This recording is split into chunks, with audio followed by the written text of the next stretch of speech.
Привет from Russia. My name is Niki, and today we will be talking about traveling in Russia. I want to break a couple of stereotypes about traveling the biggest country in the world, because most of my foreign friends who think about traveling in Russia, they choose to go only to two destinations, the biggest cities in my country, Moscow and St. Petersburg. Today, I want to break stereotype and show that we have many more places to go besides these two cities. And I have a special guest to prove my point today. That is Ellie from Russia. I think many of you know her. She makes really cool videos about our culture. And let me bring her here. I think it goes just like this. Hi, Ellie. Hello, guys. It's Ellie from Russia, and I'm so glad to be here. Thank you so much, Niki, for inviting me. And yes, I would like to break some stereotypes for you as well, because I know that many foreigners they think that there is Moscow, maybe St. Petersburg, and Siberia, and like nothing except wind, cold, winter, snow, and that you can only visit Moscow and nothing else because it's too cold. You can travel anywhere else, but there are actually so many great and cool places which I've traveled this year only. And yeah, Nikki and I are going to talk about all these exciting places, and probably you will learn about some destinations that you would like to visit as well. Correct. Exactly correct. I'll share some of my travel stories and show photos from my trips. Ellie will share her experiences also. I have some photos prepared. I asked Ellie to send me some photos. But before that, I said hi and let me know who is actually staying here. I see somebody from California, Richard. Привет, Richard. Ken Shaw, Marcus, Kai Dark Knight, and Matthew. Glad to see you here. If you haven't said hi yet, don't be shy. Just say hello to me, to Ellie, and let us know where are you coming from? Where are you watching us from? I think that's very interesting for me, maybe for Ellie also to hear that. Yeah. New York, Denmark, Italy, ciao to Italy, I see somebody Texas. from Boston as well. Wow, that's so cool. Somebody from Australia, Joan. Okay, I also see some questions from Matthew. Um, Perhaps somebody else asks something. We will have the question time, like Q&A time, entirely with the chat, maybe in half an hour or a bit longer. We will only answer your questions that time. And now we actually gotta start with talking the traveling in Russia. And first, Yay! I want to mention like I stay in St. Petersburg city. That's number two top destination in Russia. Ellie stays in Moscow, number one top destination in Russia. But I think we both like to travel somewhere different rather than just the cities we stay here. I let Ellie, you decide which place you want to share to us first.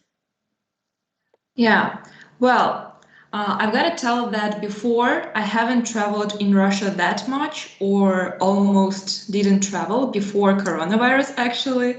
But with all the restrictions and when you don't have much options for traveling abroad, I started to discover Russia. So I can say that I've only started to travel in our country, in Russia, only the last 2 years, I would say, but I visited most of the places only this year. So I started to travel last January, and I've actually visited lots of places since then.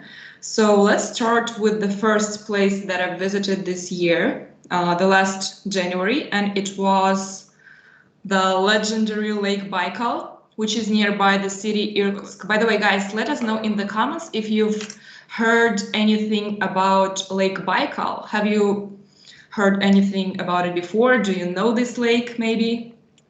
So I just made the So, photo on the screen, so you can share a bit about Baikal. And now what people see is the beautiful, stunning picture of iced Baikal. Like, wow. yeah, so it's located in Siberia.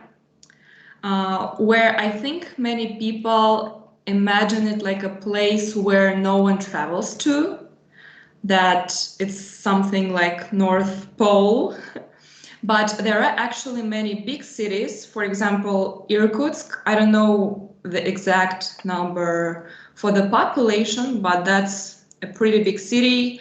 You can find anything there, like universities, anything like restaurants, cafes, etc. Irkutsk is quite a big town. And people usually don't go there just to see the city, Irkutsk, even though I would say that it's quite an interesting place because you can get to know the different cultures of Siberia, like Buryats, etc. Try the national food, like traditional foods, because they're different there as well. I see that Niki is showing you the map. Yes, so here Yeah, is the map can of you Irkutsk. show the Irkutsk on the map? Sure. So here Yeah, is the so Baikal it's Lake, the deepest lake in the world, Irkutsk city, with a red pin.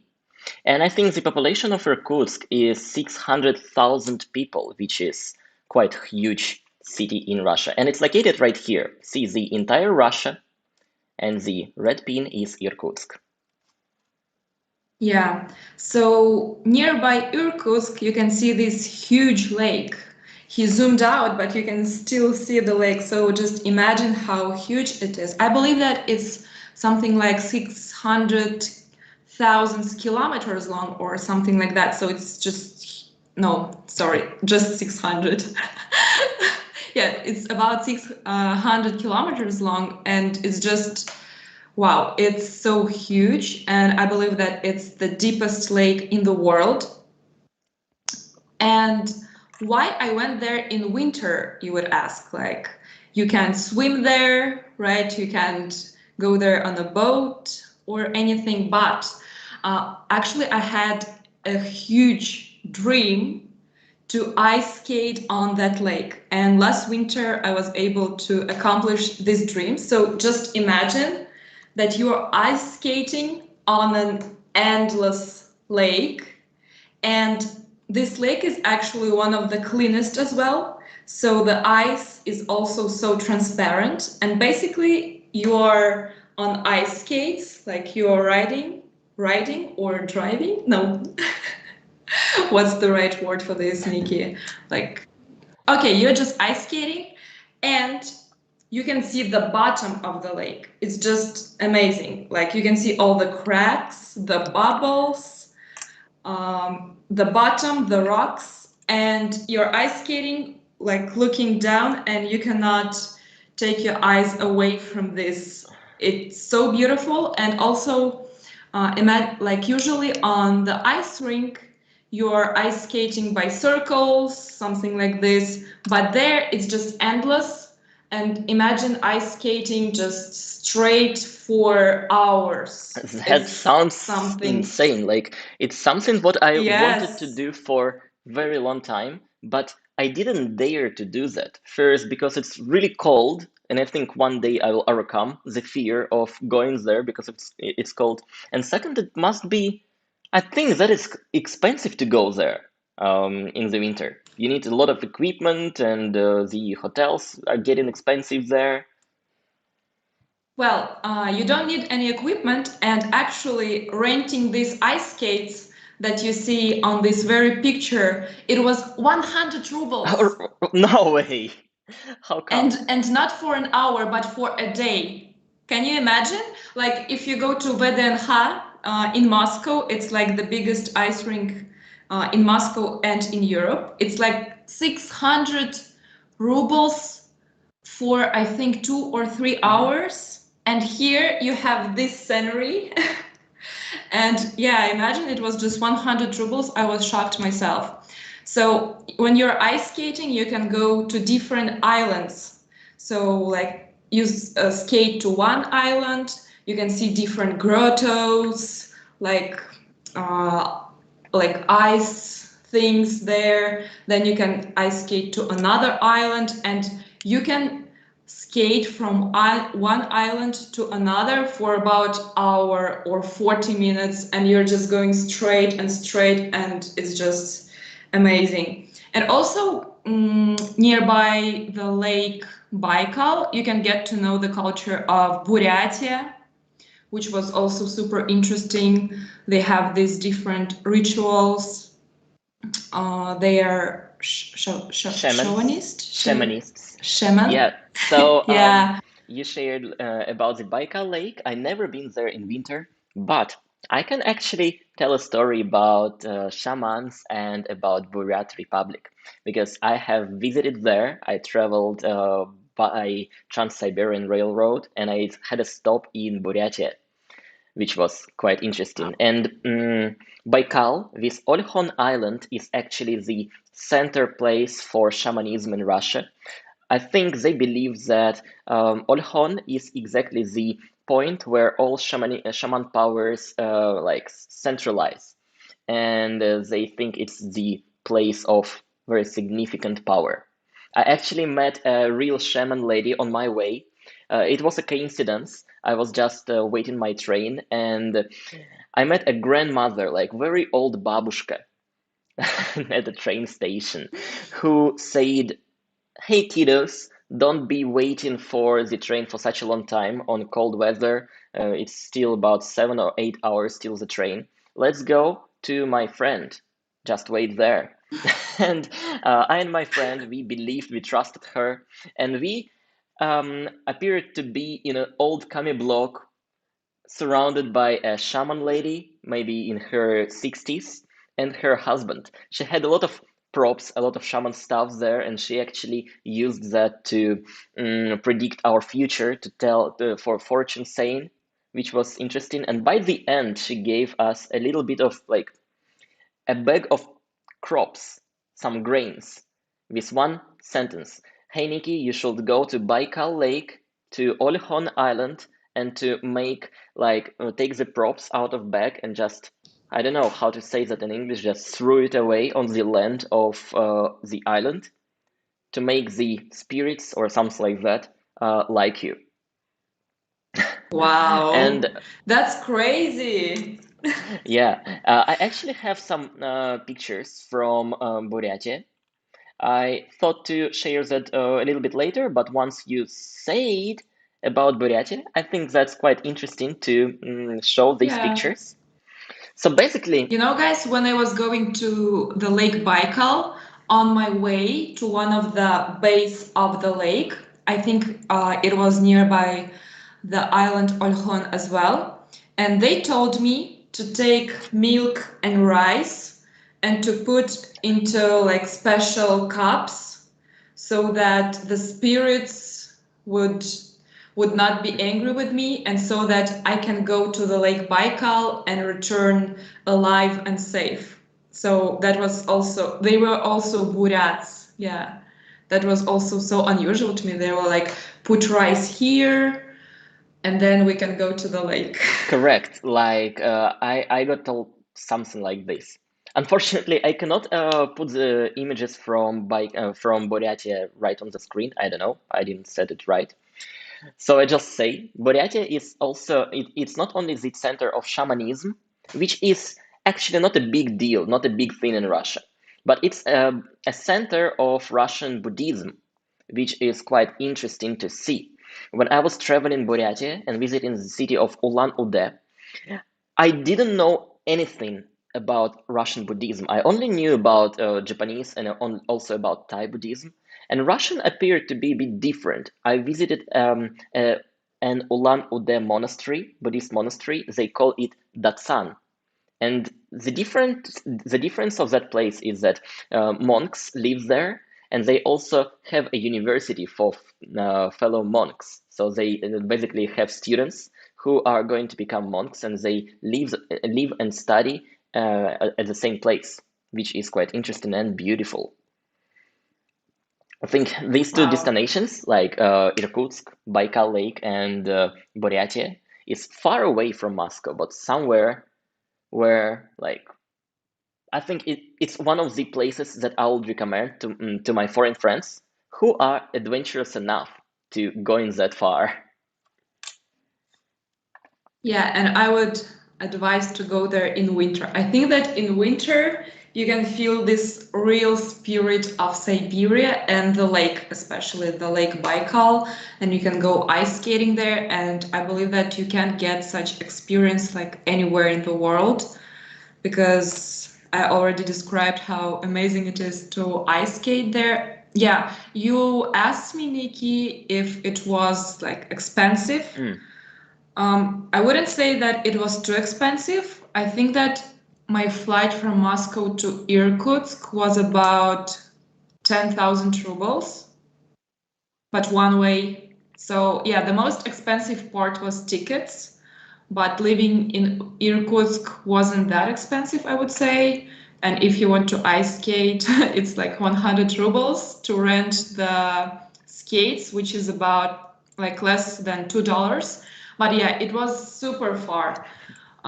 When I flew from Moscow to Irkutsk, we were flying for 6 hours from Moscow. Imagine flying 6 hours, you are still in Russia and it's just the middle of the country. I was shocked because 6 hours is a lot and time difference was also 5 hours.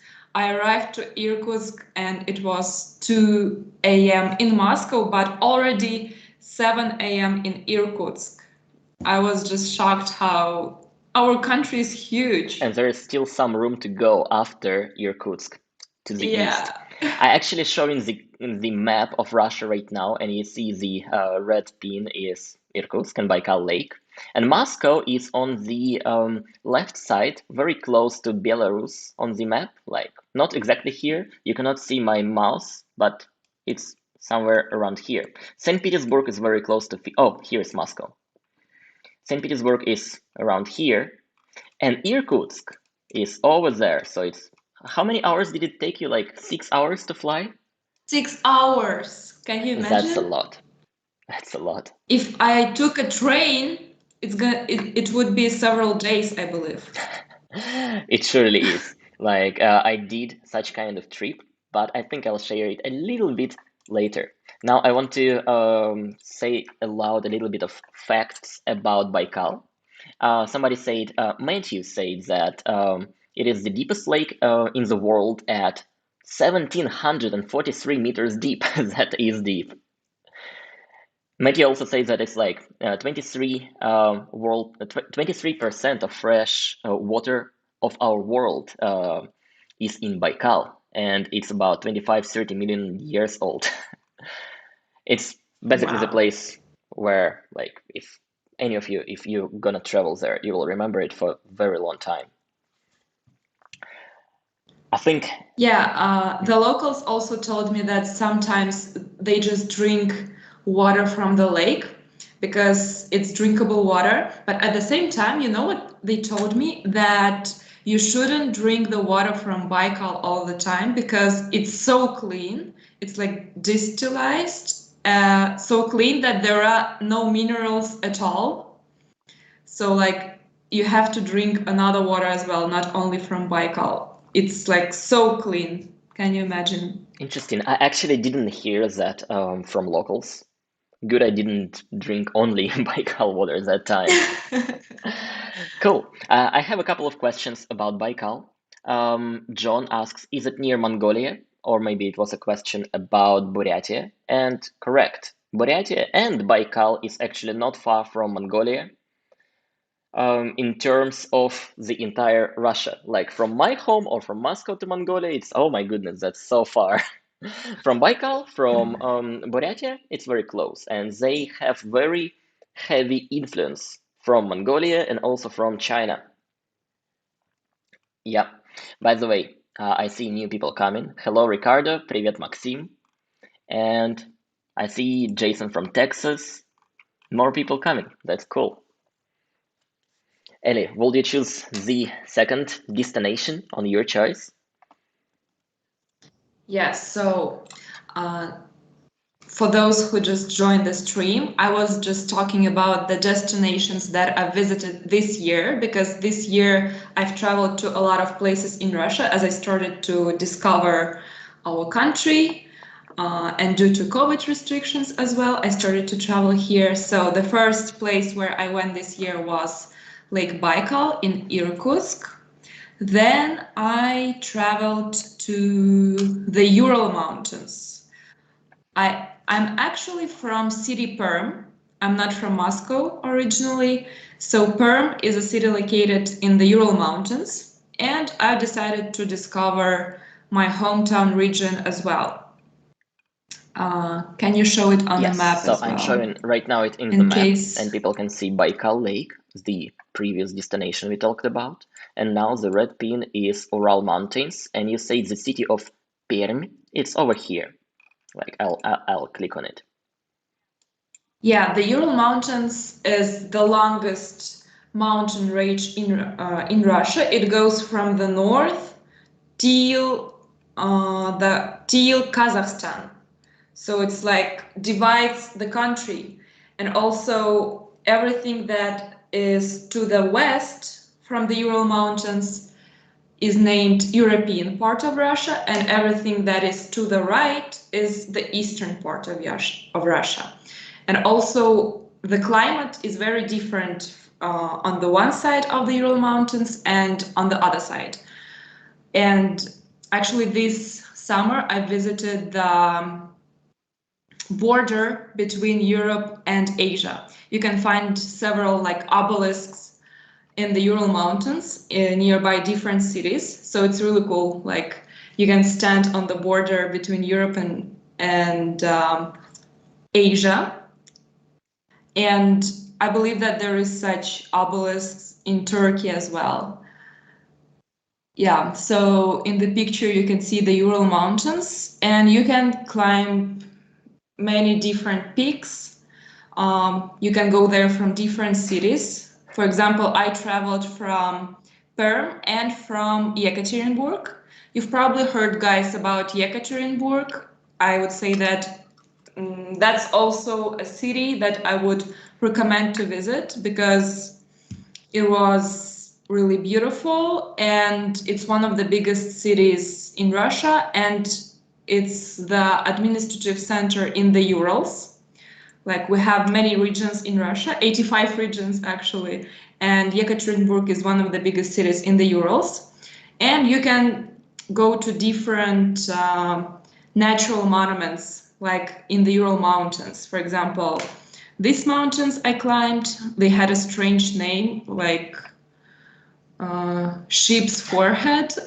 Ellie, it doesn't look really safe to climb the peaks of the mountains. Yeah, can you imagine? I went to those peaks. It was really scary. Are there other pictures Yeah, as yeah, well? let me show you. Beautiful goats. In this lake, I actually didn't understand what um, is this. yeah, the goats. I went to the farm nearby Yekaterinburg, and it was really cool because I drank the goat milk. Also, we tried the cookies made of goat milk, and it was a really cool experience just to hang out there on the farm. And that lake, it's nearby Yekaterinburg, and it's named the Ural Mars, or Uralsky Mars in Russian. They named this place Mars because it really doesn't look like our planet.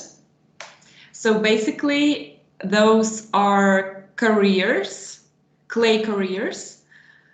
And previously, there was like a factory, and this red lake, it's actually polluted. So that's why it has such color. It's not natural. And also, you can't touch it because it's very bad for your health. But it's so beautiful. Many people come there to fly a drone, all this stuff. But it's definitely worth visiting in the Urals because we are walking there and you're really like on the Mars. And some people make photo shoots there, like they're on the Mars. in astronaut costumes. So it's really That's interesting. that actually was the question I wanted to ask you. Like, how popular or how must go would you say this destination is, Ural Mountains? Because before you telling about that, it was not just far away in my travel list. I didn't have it in my travel list at all. Like, I didn't had an idea to travel to Ural Mountains. Yeah, so in terms of how popular it is to travel there, I would say that it's not popular at all. I actually haven't heard about Russians coming there from other regions unless it's nearby regions. But for foreigners, I've never met foreigners there. And I guess it's like for you, they never have it on their list of places in Russia to travel to. And this year there were many people traveling in that region only because they were locals who couldn't go abroad, because of the restrictions. Maybe the locals who didn't have money to go to other places, like more remote places in Russia. So mostly those were locals traveling there from the Urals. But I would say that if you are into nature and if you like to find off the beaten path places, I would say that it's really cool to travel there. Also, I made a video there about Tatars, and I had a chance to visit their biggest annual holiday named Mm, Sabantui, which was also held in the Urals. And Tatars are the biggest ethnic minority in Russia. Many foreigners have the imagination of Russia being of one nationality only, that only Russians live here, but actually there are more than 190 ethnic groups in Russia. Let us know in the comments, by the way, what other ethnic groups you know in Russia, except Russians. Who do you think live in Russia? Do you know other ethnic groups? So there are so many of them, and also we have so many different languages. Even in different regions, we have official languages except Russian. For example, if you go to Tatarstan, it's going to be Tatar and Russian. If you go to, let's say, Bashkortostan, it's going to be the Bashkir language and the Russian language. So sometimes we have two or even three official languages. So yeah, I went to that festival and it was so cool to see another culture.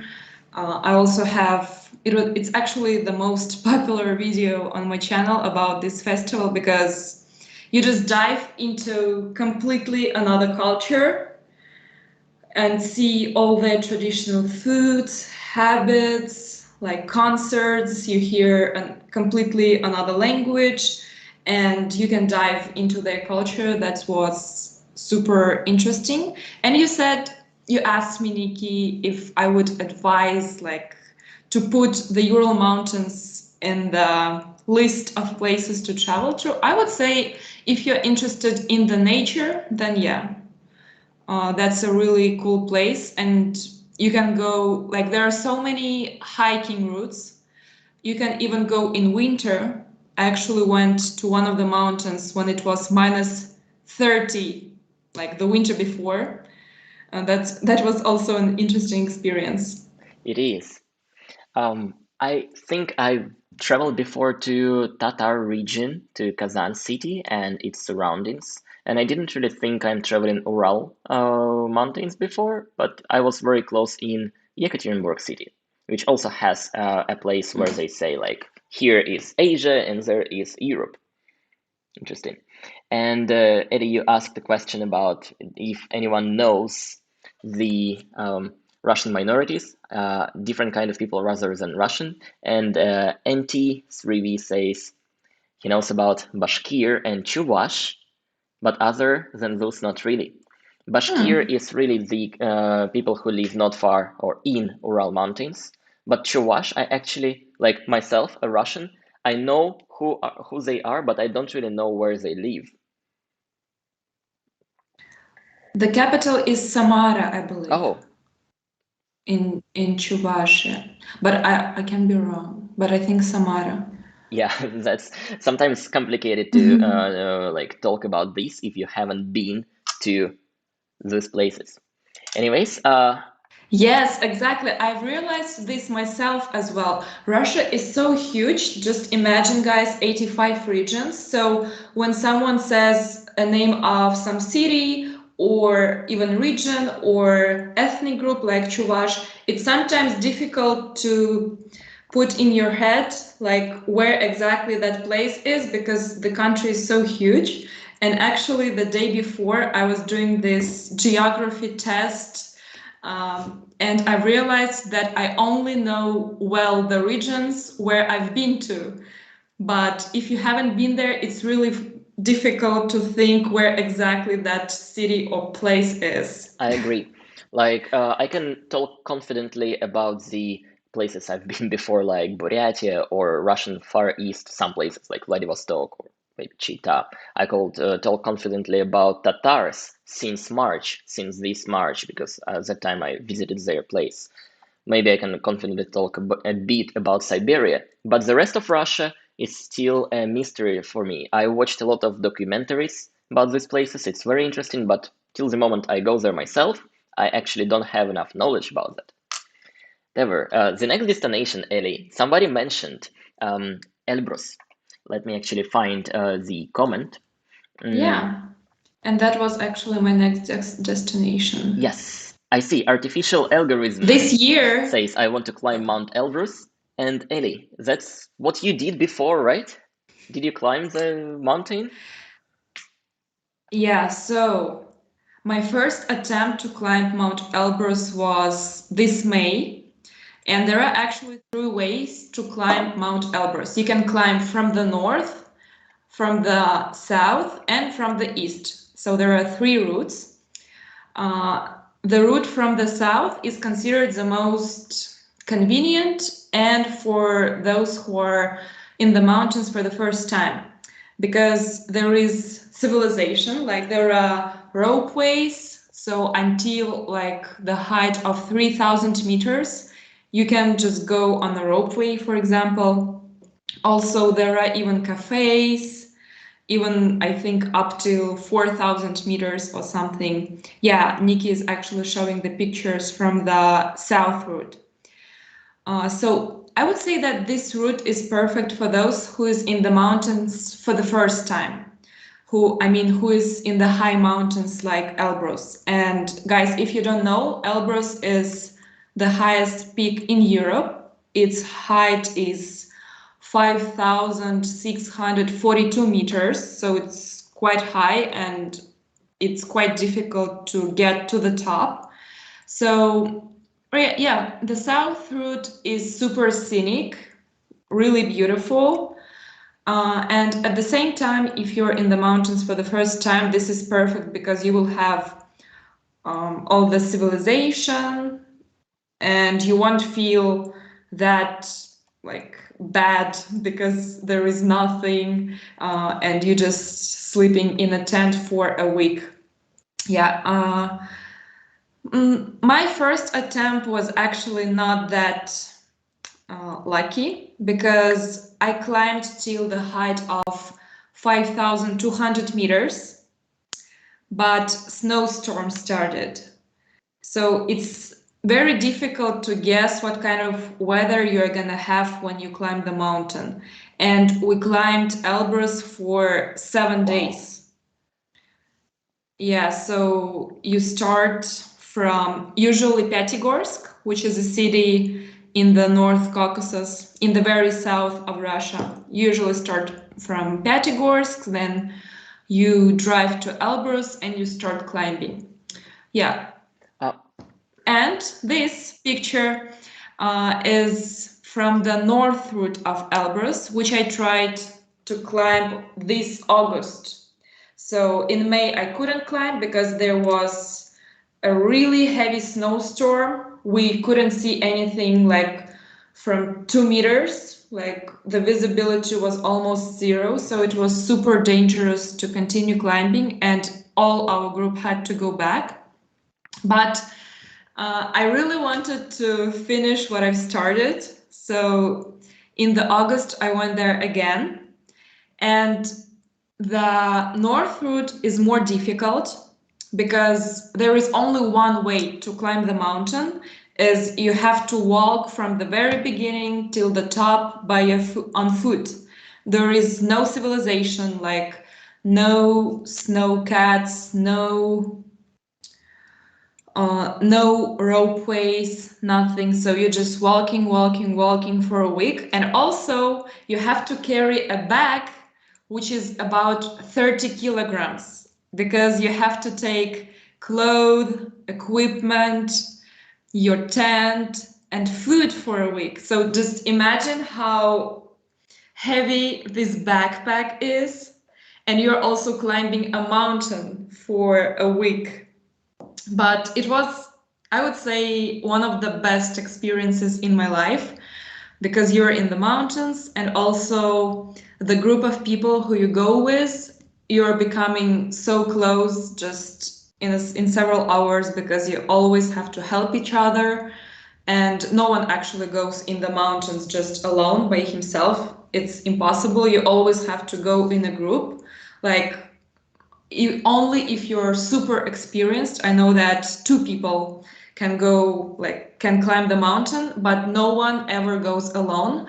Plus there are also cracks in the mountain, so you always have to go tight with a rope to another person in case somebody falls in the crack. Another person would hold him with a rope, so it was quite dangerous as well and difficult because of the backpack, which was about 30 kilograms. But this time I was actually able to reach the top. It was so difficult. At first, I didn't know that it's going to be so tough because I do sports almost every day.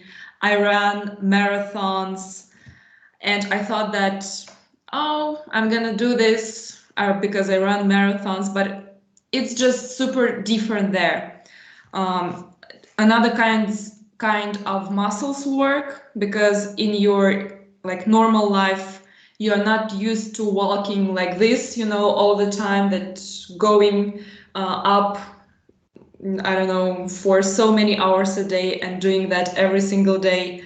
Also, there is lack of oxygen, breathing is hard, and I was told that even some masters of sports, like athletes who are very strong, sometimes they can't climb the mountain just because for their organism it's impossible. You simply don't feel well in the mountains. So you never know how your organism is going to react.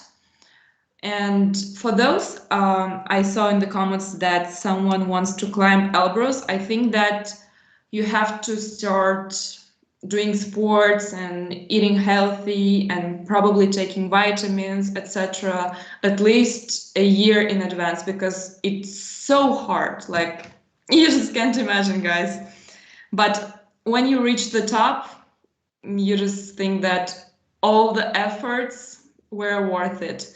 Can you imagine, we started to, like, on the 6th day, when there was the last day to climb the summit, the day of the summit push, we started at 10 p.m. and we were at the top at 11 a.m.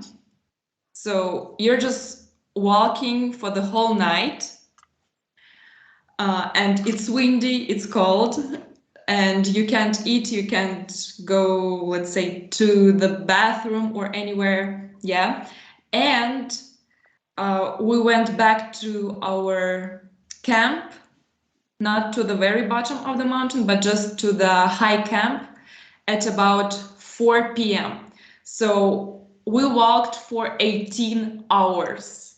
18, and you don't sleep, you don't eat. I'm just saying this so that you know that it's quite tough experience for those who is writing that they want to climb Mount Elbrus. It's like romanticized a bit, that you're walking in the mountain and it's so beautiful, and you're without your phone and internet, and you're thinking about the meaning of life, etc. No, you're not thinking about the meaning of life. You're just thinking that you want to rest. But again, it was the best experience ever. This sounds like a really tough experience.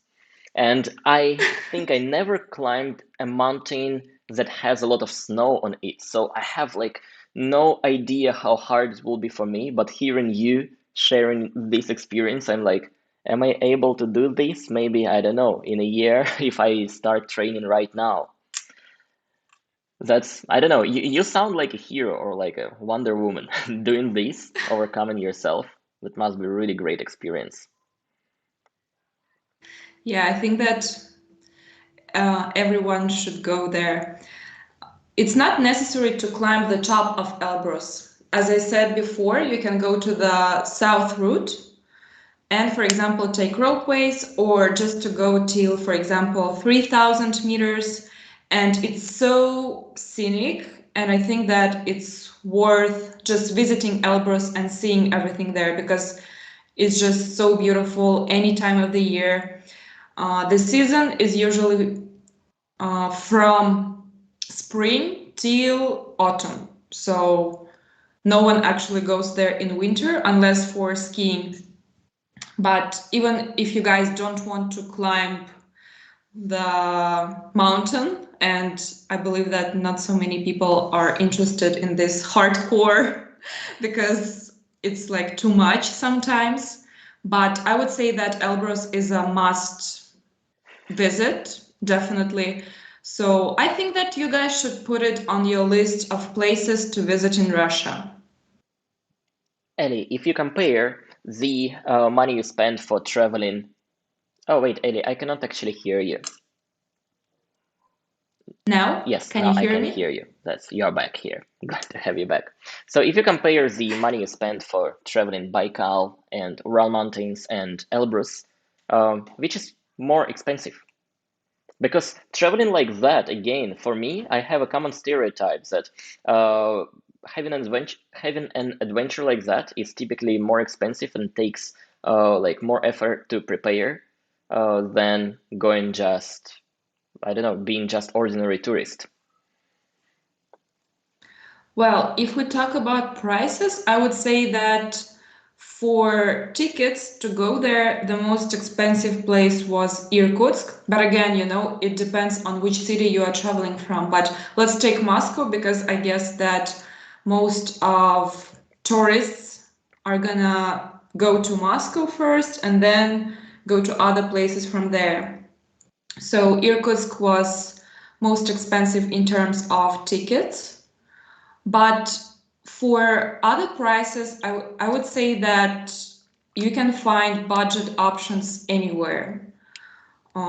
Even if you go to the most expensive city in the world, you can always find some budget options. But climbing Mount Elbrus, of course, you have to find guides, you have to company that you will go with, because as I mentioned before, you can't just go alone, just take your backpack, and be like, okay, I'm going to the top of Elbrus. No, it's a lot of particular, like specific clothes. Even though I'm Russian and I have lots of clothes for winter, but when I went there, the instructors, they told me that these clothes are not suitable for the top of Elbrus, because there it's like super windy, so cold. So you will have to rent a lot of clothes and equipment, and also the guides, because it's dangerous to go there alone. So if we compare these three destinations that we've talked about, I would say that the Mount Elbrus was the most expensive, but I would say it again, if you don't plan to climb the top, it's pretty cheap there. For example, if you go from Moscow to Petigorsk, you can find really cheap tickets, and flight is only 2 hours. And from Petigorsk, you can drive to Elbrus, and it's gonna be like 500 rubles, or maybe maximum 1,000 rubles. And for ropeways, you're gonna spend maybe 1,000 or 2,000 rubles. So yeah, it really depends on what you want to do. Wonderful. Well, I'll put another one more photo of you conquering the Elbrus mountain just to see you once again. Yeah, this is actually on the very top, and I believe that we only took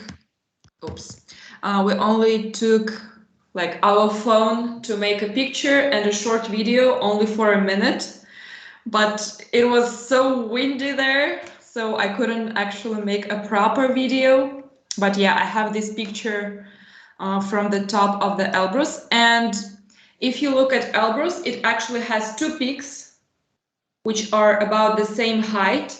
If you're climbing from the south route, you're gonna climb the western peak, and if you're climbing from the north route, you're gonna climb the eastern peak. So this picture was taken on the eastern peak at about 11 a.m.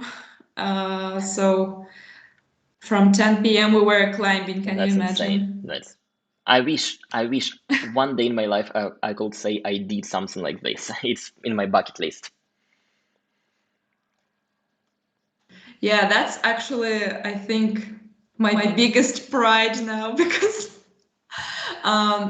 when you know how hard it is, you start admire these people, like really, because before I was like, okay, he climbed Mount Elbrus, but after my first attempt, when I went back from the mountains, even though I didn't climb till the end, but I already knew that it's so hard. And when I met people who climbed Mount Elbrus, I was like, wow.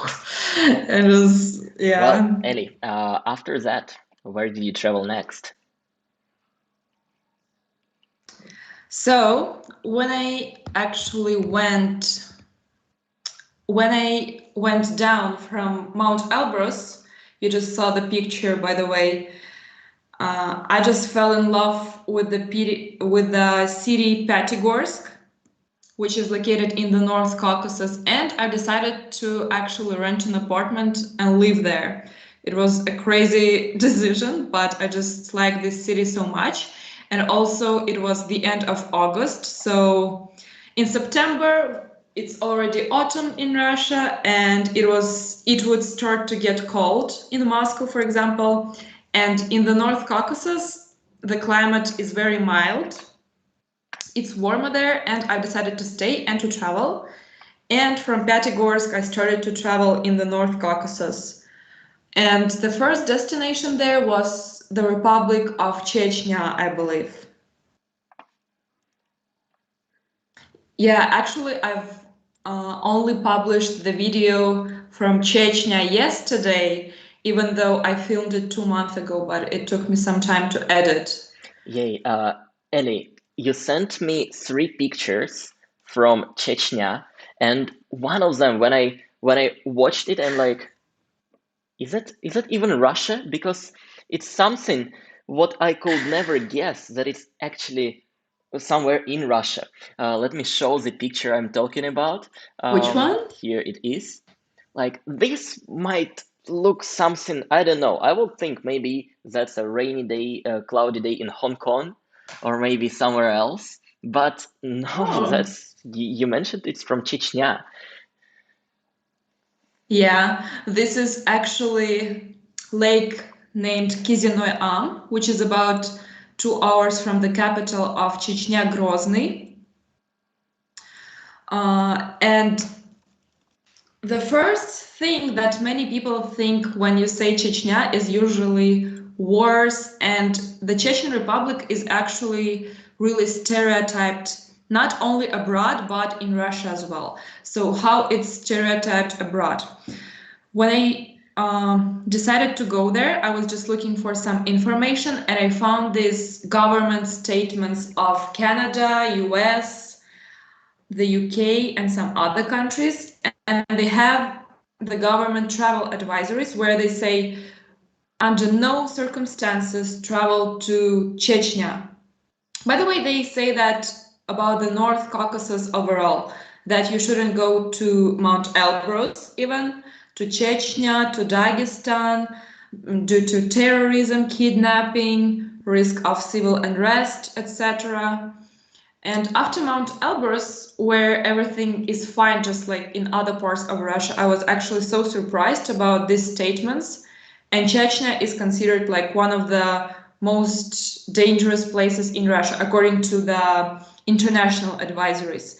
And Russians themselves sometimes also are scared to go to that region because there were wars until 2009, if some of you know. So it's not that long time ago. It was only 10 years ago. So many people have imagination of Chechnya as destroyed cities. Everything is destroyed by war. It's dangerous. You're going to be kidnapped, etc. But I was like, okay, I will just go there and see how everything is. And I was shocked when I arrived to the capital of Chechnya, Grozny. It was such a modern city, and I would say that it was the most like civilized and modern if you compare it to other cities of the North Caucasus. One of the most developed cities was actually in Chechnya, and they even built skyscrapers named Grozny City. In Moscow, we have these skyscrapers named Moscow City, and in Grozny, they have Grozny City. And when I came there and everything was like super clean, skyscrapers, shopping malls, I was so shocked because everyone in Russia says that, I mean, thinks that it's a place which was destroyed by the war, but it's mesmerizing. But only in 10 years, they developed their region so much. Even when you go to the villages, you don't see the poor houses, they have like super beautiful houses, like with these beautiful gates. So that was the first shock for me because, yeah, in Russia, everyone thinks that it's a really poor place. And the second shock was that they have such a different culture. When you arrive to the Chechen Republic, you never hear the Russian speech. So when you're in Russia, it's so shocking that you don't hear people speaking Russian. Because, for example, if you go to Buryatia or Tatarstan, for example, I think that you're gonna hear people speaking Russian as well. Well, I'm talking about Tatarstan actually. What is it like in Buryatia, So Niki? I have been to Tatarstan and Buryatia, and it's more or less the same about people speaking Russian and their native tongue. Like I heard a lot of Tatar language in Kazan city. I heard a lot of Buryat language in Ulan-Ude, but most of people who I was talking to, they started using Russian instantly when they saw my face. And that's the case for Ulan-Ude because people who live there, they have different appearance.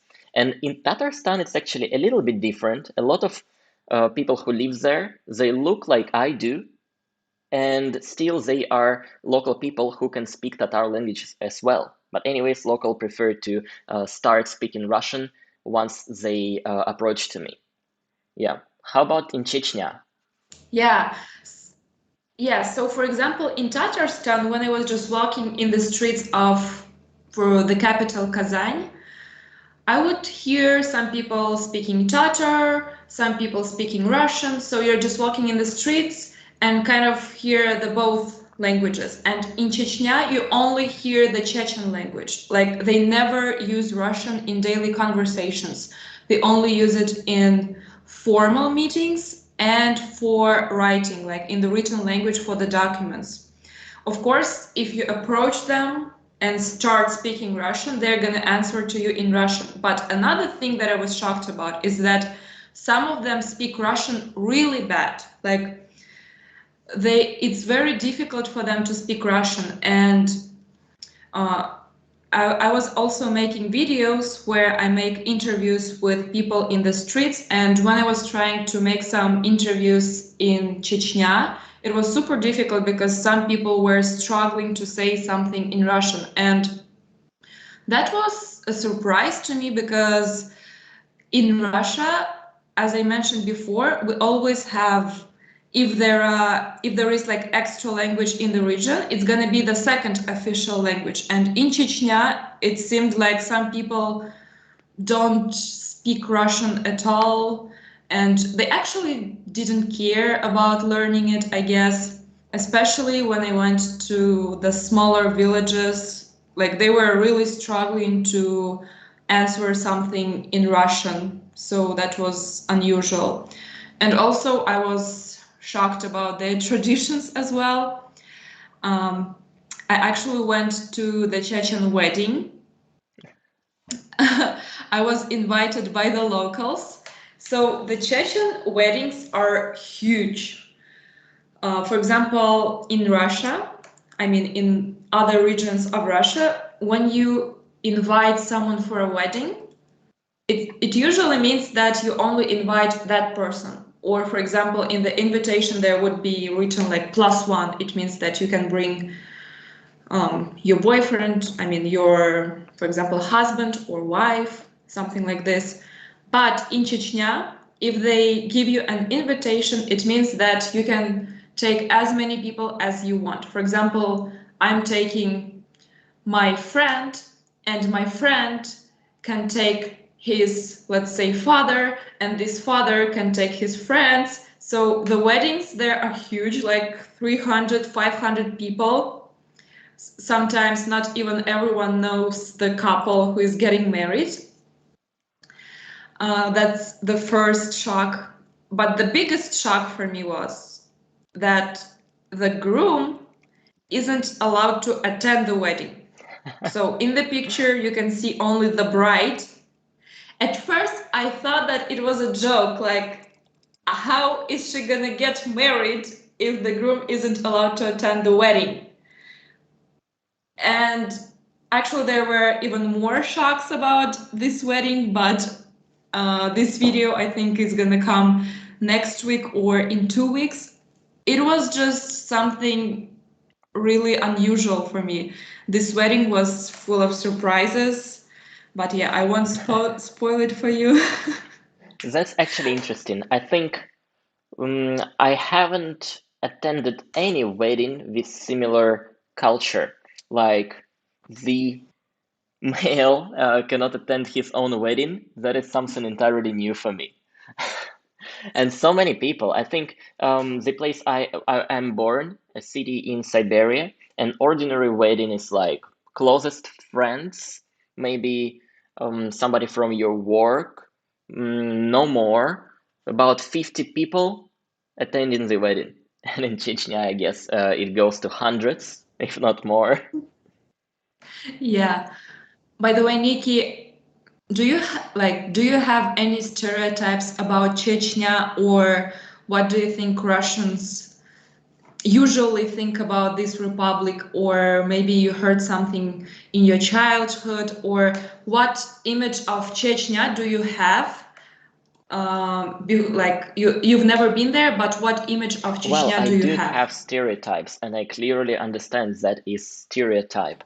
But still, if I consider going to Chechnya, I will be extra careful. I will be more cautious than usual being traveling in Russia. And I think I looked at not only Chechnya, but most of Ural Mountain republics people with more cautious, like I'll think they may endanger me or people around me, which is partially true, but I think mm, Even the Ural I would Mountains? say southern Ural Mountains, and the Ah. place around Chechnya and Dagestan and so on. So I think it's stereotype because if I go travel there, I know that my experience most likely will be great, and one day I want to go there. And it's not a stereotype from the side of being um, from the side of living in Moscow and St. Petersburg, because we have a lot of conflicts between local population like Russians and people from those republics. Yeah, but I think it has no relation to traveling. It's more like political and also social stuff. Yeah. Yeah, you know that some foreigners have this fear of going to Russia because of some stereotypes. And for us, it's funny to hear that some people say that they're scared to come to Russia because they think that they're going to be killed, murdered, kidnapped, etc. And when I told to the locals, to the Chechen people, that you know that in other regions of Russia and my friends, everyone was so scared for me because I'm traveling to Chechnya alone by myself. Everyone was saying that I'm so crazy to go to the Chechen Republic as a girl solo. And they were so laughing. They were like, "What?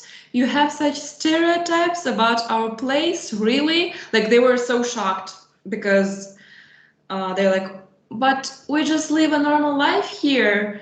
Everything here is safe and normal. Do you really have such stereotypes in other region?" I was like, "Yes, and believe me that many Russians have these stereotypes." And they were like, "Really? Why?" I was like, "Well, because of the wars."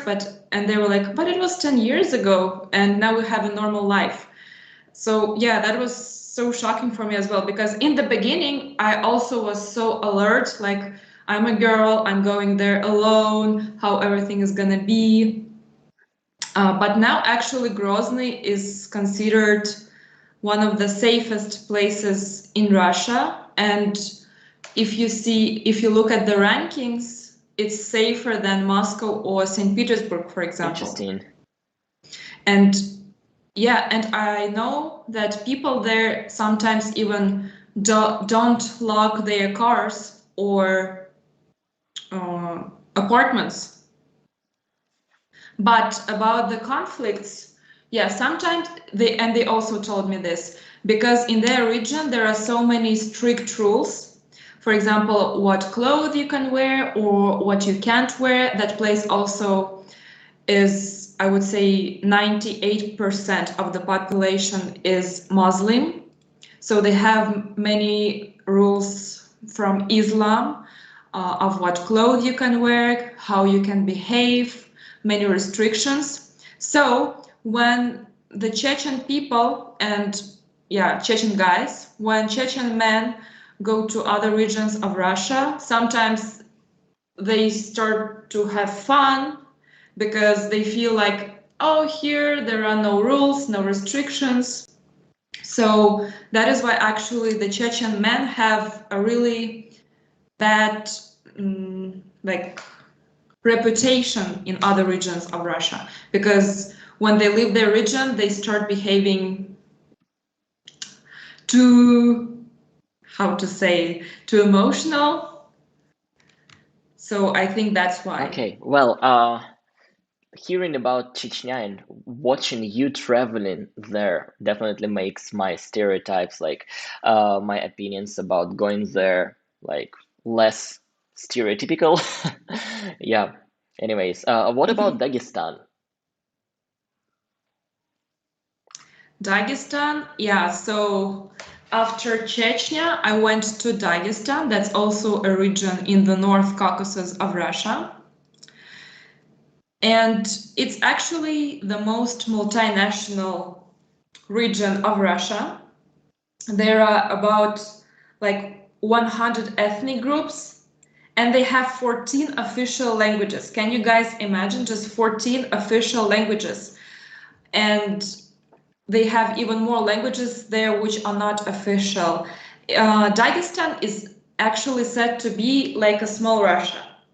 Like it represents the whole country, because in this region there are so many ethnic groups all living together, and even though all of them have different languages, traditions, and religions, they never have fights or anything. And I was actually very impressed by Dagestan, maybe even more impressed than by Chechnya in terms of natural attractions, the nature where you can go to, because it is so beautiful. And when you travel from one city to another in Dagestan, it's just amazing how different all these places are, and that you can find anything in Dagestan. For example, In one day, you can go to the deepest canyon in Europe. You can go to the sand dune, like a desert. You can go to walk by the sea. You can go to the mountains. Like you can find anything there. Do you have some Yes, I pictures that do. I've Yes, I sent do. you And from again, what I Dagestan? said about pictures from another place, like, is it even Russia? Because it looks so gorgeous. Like this picture and pictures after that. Yeah, so this is the canyon, and this canyon is actually deeper than the Grand Canyon in the US. And there is the river named Sulak. And this is not Photoshop, it's a real color. Yeah, so there are many ships. My car got surrounded by ships. Yeah, it must be somebody's ships. Yeah, and here is also Dagestan. Let me Yeah, so a see. fortress or something like that. Yes. So in Dagestan, there are actually many abandoned villages on the top of mountains. For example, this one is the most famous, and it's also named the Russian Machu Picchu.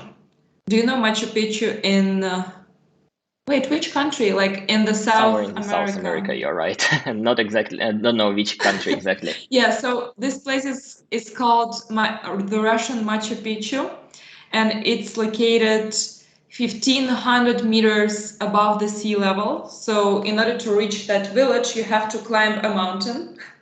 Yeah, I like to climb the mountains. And the villages became abandoned because it's so far from civilization. Just imagine how high it is in the mountains. So it's very difficult to get there. And people just started to leave these villages in order to go to bigger cities for jobs, etc. So in this village, Kamsuta, there were around 1,000 people living. But by 2007, I believe, there was just one Oh, person left.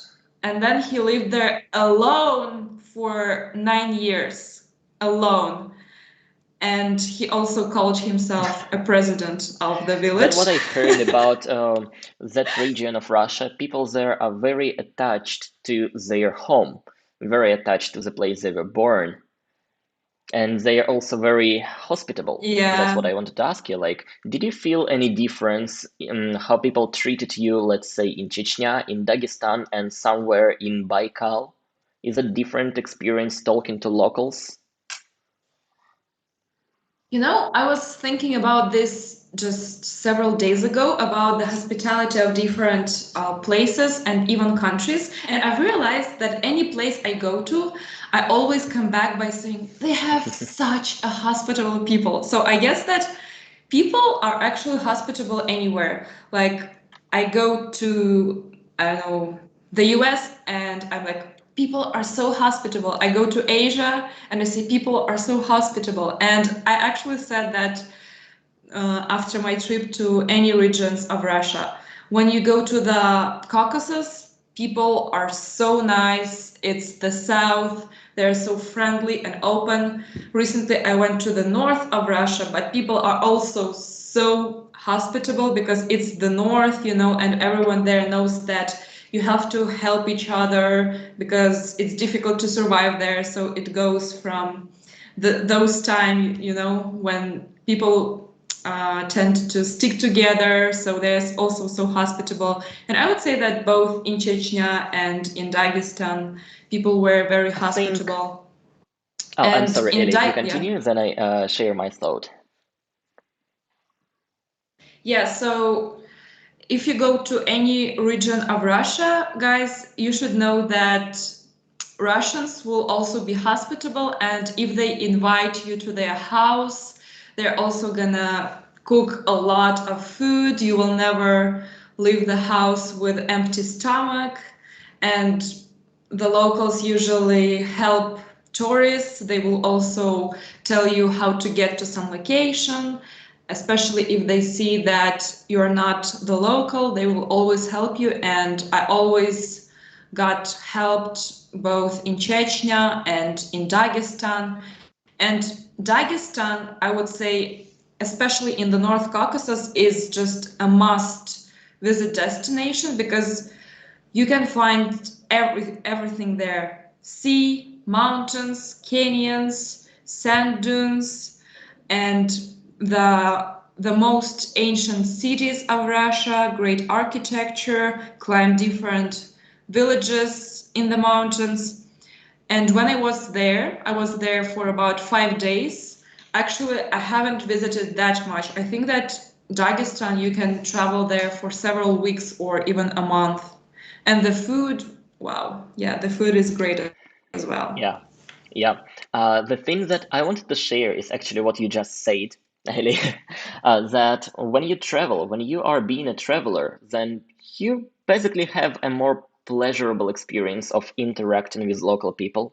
People are curious to talk to you, they're being more hospitable to you. I experienced that in many countries, including Russia. Like last time, my trip was to Kazan city, the Tatarstan Republic, and many local people were like very, very nice to me.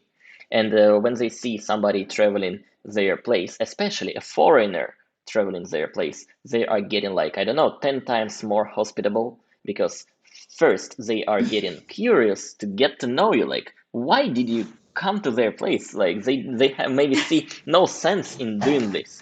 And second, they want to like maybe make their place look better in your eyes. So when you're a traveler, wherever you go, you most likely have a more pleasurable, better experience of interacting with local people. Uh, Yeah. So, guys, do you have any questions about the North Caucasus, probably I traveling actually there? see so many questions, not only about North Caucasus, but also Wow. like entirely about Russia in general, and also about traveling here. I think we are having the last destinations that you are going to share to us. Um, and after that, let's Yeah. have So Q&A from with the questions from the chat and also with the questions we got from the community posts. Yeah, and the last destination, what is that? Yeah, so from the very south of Russia, which is Dagestan, and it's the southernmost region of Russia, I went to the very north, to the northernmost places. And in order to get to the Arctic, I flew to Murmansk at That is first. here. You can show Murmansk on the So map. let me show it once again. So you guys Oh can my gosh, appreciate, I like we traveled started so in Baikal far. Lake, which is here, and that is 6 hour flight from Moscow, from our capital, or maybe 3 or even 4 days, about 4 days traveling train. Then we went to Ural Mountains, somewhere around here, city of Perm. Then Ellie told us about this region of Russia, like Elbrus, Chechnya, and Dagestan. And then we are going back to the north, right here, which is Murmansk. I think it's the northernest, the most northern inhabited place in Russia, the biggest city. Yeah, Northern is the biggest city beyond the Hmm. Arctic Circle in the world. Yeah, and in Murmansk you will find the northernmost this and the northernmost that, like the northernmost McDonald's in the world, for example. Yeah, it's really funny. And everywhere you will find signs like living in the north or living in the Arctic. So it's a really this Arctic vibe. And it's a port city. You can see on the map that it's not kind of nearby the ocean, but there is this stream. So it's a port city. I believe that the biggest port city in the north.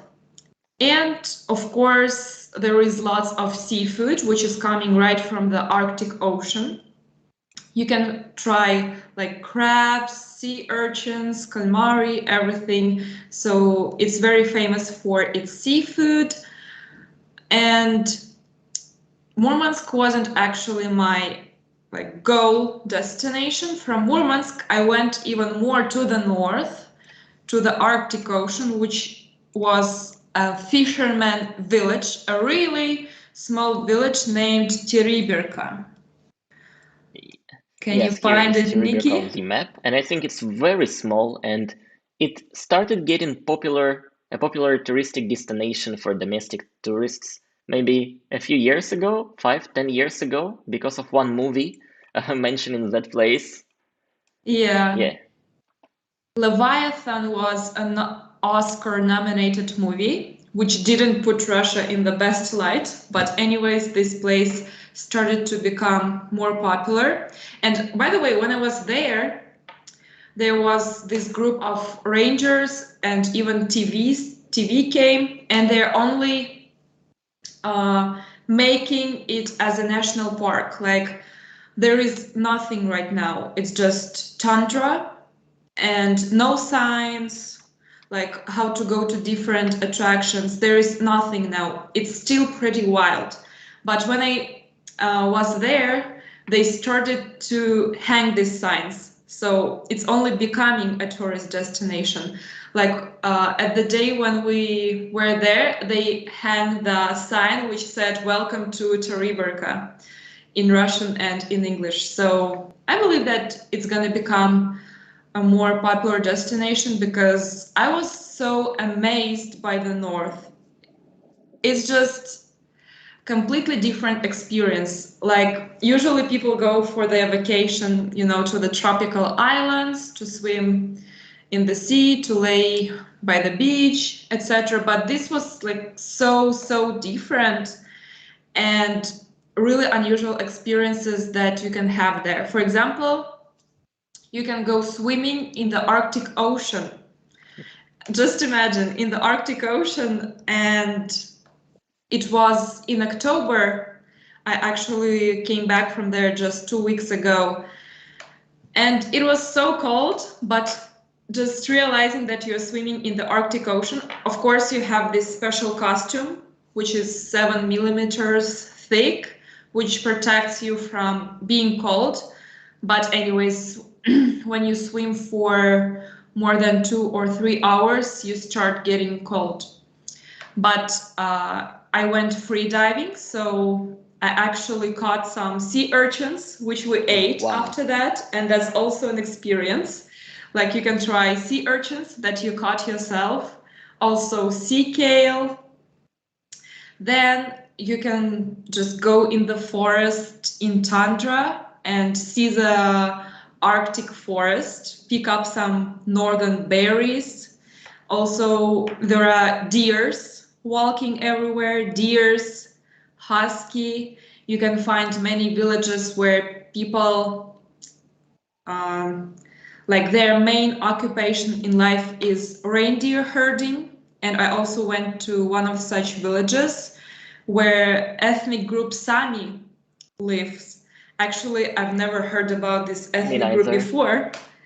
And there is only 1,500 Sami people. It's a really small ethnic group, and they are doing reindeer herding. So they live in tundra with reindeers, and they live in the Arctic. It was so unusual. What else? Of course, you can see the northern lights. My experience wasn't that good because usually the best chance to see the northern lights is in winter. But I saw it through my phone, because sometimes the northern light isn't seen by your eyes, but it's seen by a camera or You a mean you can phone. see it through your camera, but if you make I heard that if you try to make a picture, a photo of Northern Light, it doesn't usually go good. But Yes, but there is like a type of northern light. It's just some kind of a light that the eye can't see. And then you make a picture and you wow, see it wow, that's cool. on your phone. Oh, and you can also see the whales in the ocean. And yeah, Niki is showing the picture. There's tundra, there's moss everywhere. So it was so beautiful. I'm actually editing this video right now. And there are so many experiences that you can do, I would say for most people, like for the first time in your life. Swim in the Arctic Ocean, try some unusual seafood, see the northern lights, and it was just amazingly I beautiful. think, like right now, I found a picture I made in Vladivostok city. Actually, very not in the city exactly, but on Russian island, Ruski island. And look, on the screen now, that is Ellie in Teriberka, and here is Niki on Vladivostok, in Vladivostok, Ruski island. I think it looks kind of similar. Maybe I used some filter to make it look like this. Color is different, but it looks so much similar for me. Like here is Yes. Where did once you say again it is was? Ostrov Ruski, Russian island or Ruski island, very close to Vladivostok. So just look. Wow. Yeah. Yeah, they're similar because both these pictures look like the edge of the It world, you is. know? I'll actually show the map how far these places are. So once again, here is Teriberka, a very small village over here in Murmansk region. And the photo I showed from with me is here, Vladivostok city. Where is Vladivostok? Vladivostok must be somewhere. That's actually hard for me to find. Vladivostok is over here, and Ruski Island is this one. Yeah, so that's something like Wow. 7,000, maybe even more kilometers, but the landscape, the seascape looks similar. That's cool. Wow. Actually, I didn't know that there was an island named There Russian is. Island. There's also the bridge called Russian Bridge. Yeah, how How original it is. original. So, wow, I think we covered 6 new destinations from your trips. That is Baikal, Ural Mountains, Chechnya, Dagestan, Elbrus, and Teriberka. And that is somewhere where not only foreigners usually don't go when they visit Russia, but actually Russians itself, for domestic travel, and it's also not that popular destinations yet. I think some of them will get much more popular, like Teriberka, on its way to popularity, maybe Chechnya and Dagestan too. A question to you, Ellie. Among these places, do you have any place that you would recommend to go above others, like top one? Well, as you mentioned that even many Russians haven't been to those places because usually Russians prefer to go abroad, for example, because sometimes they think that it's much cheaper. Um, but I would definitely say that these places are worth visiting. But I actually can't just highlight one of them because all these experiences were so different. Like in Teriberka, you swim in the Arctic Ocean, you see the beauty of the Arctic. Mount Elbrus is the mountains, and it's a completely different experience. The Ural Mountains is also very different. When you travel in the Caucasus to Chechnya, Dagestan, you're getting to know new cultures, new ethnic groups. So it just depends on what you want to do and what exactly you want to see. But I would say that all these places are very nice to have on your list to places to travel to, because if you only visit Moscow or St. Petersburg, and those cities are of course a must destination in Russia as well, because you get to know one of the most no the most famous cities in Russia, and that's where you can uh, start getting to know the country. But it's also a must thing to do is to go outside of those cities as well, to see how multinational the country is and how different all the regions are. And even if we take my experiences that we've talked about today with Niki, they were also so different.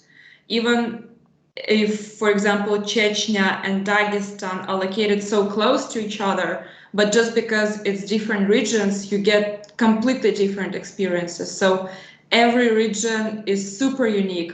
And actually, before I had a stereotype that it's not worth to travel in Russia because all the cities look pretty much the same. And like, why would I want to travel in Russia? But when I started to travel, I was so amazed by all these experiences. Actually, when I was sending pictures to Niki today, I was like, did I really travel all these places just in 1 year? But it was really cool. By the way, guys, which of these places that we've talked about with Niki today you would like to visit the most? Or maybe some other places?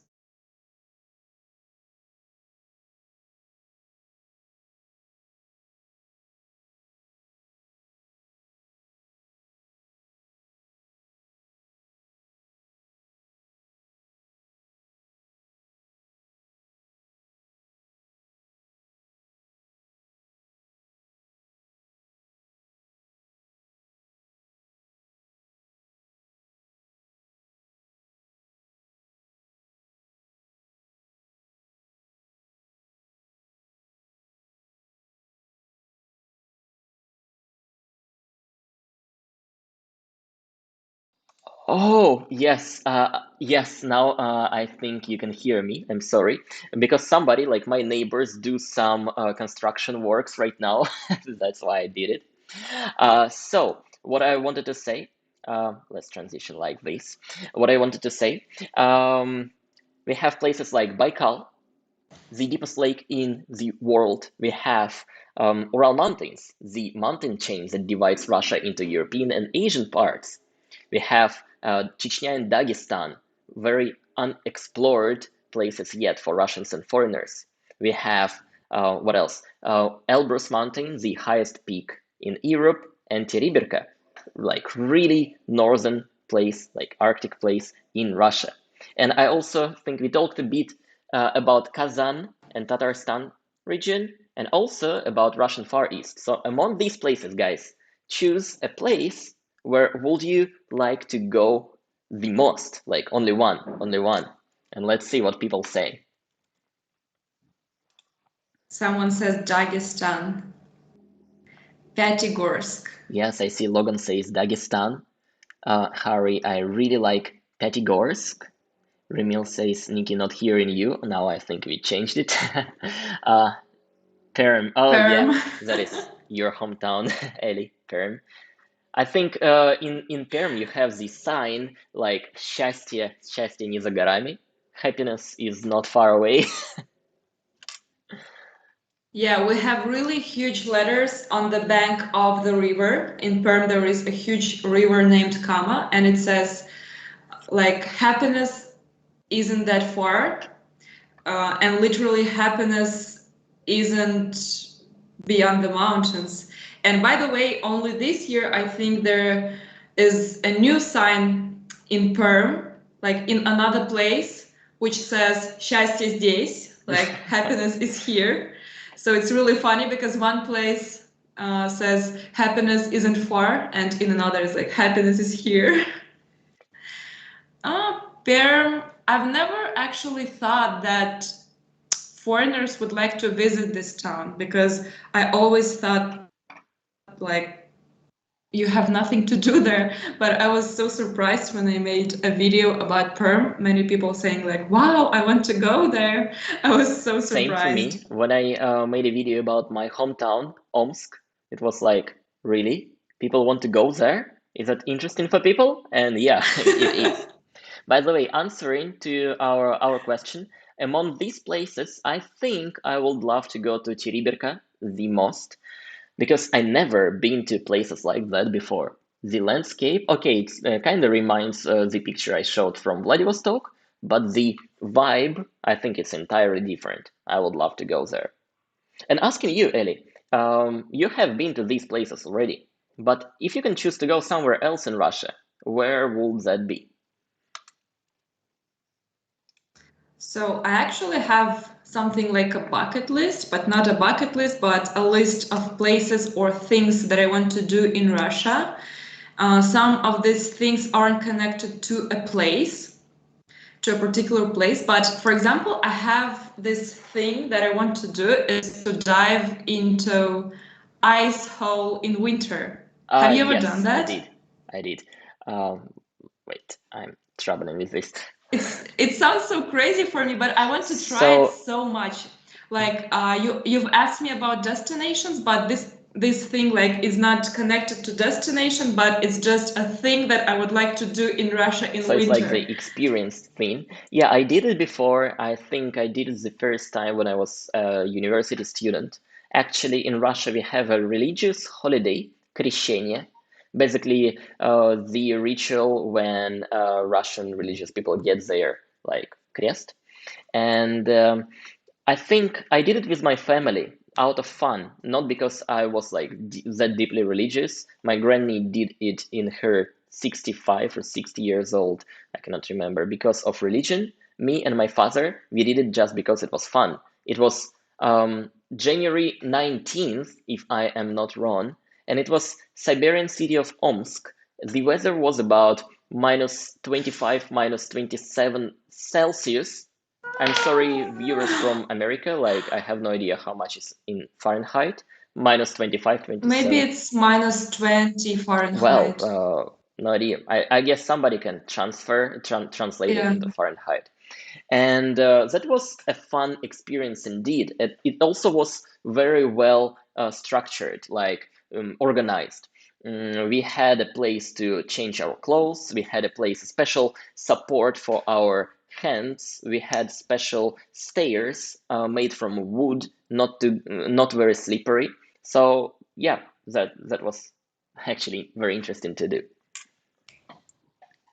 Yeah, I also want to do this for fun and just because I like to challenge myself. And this idea like sounds crazy to me that you have to take off all your clothes when it's minus 25, minus 30 and just go in the lake with where there is hole in the ice. It's just like wow.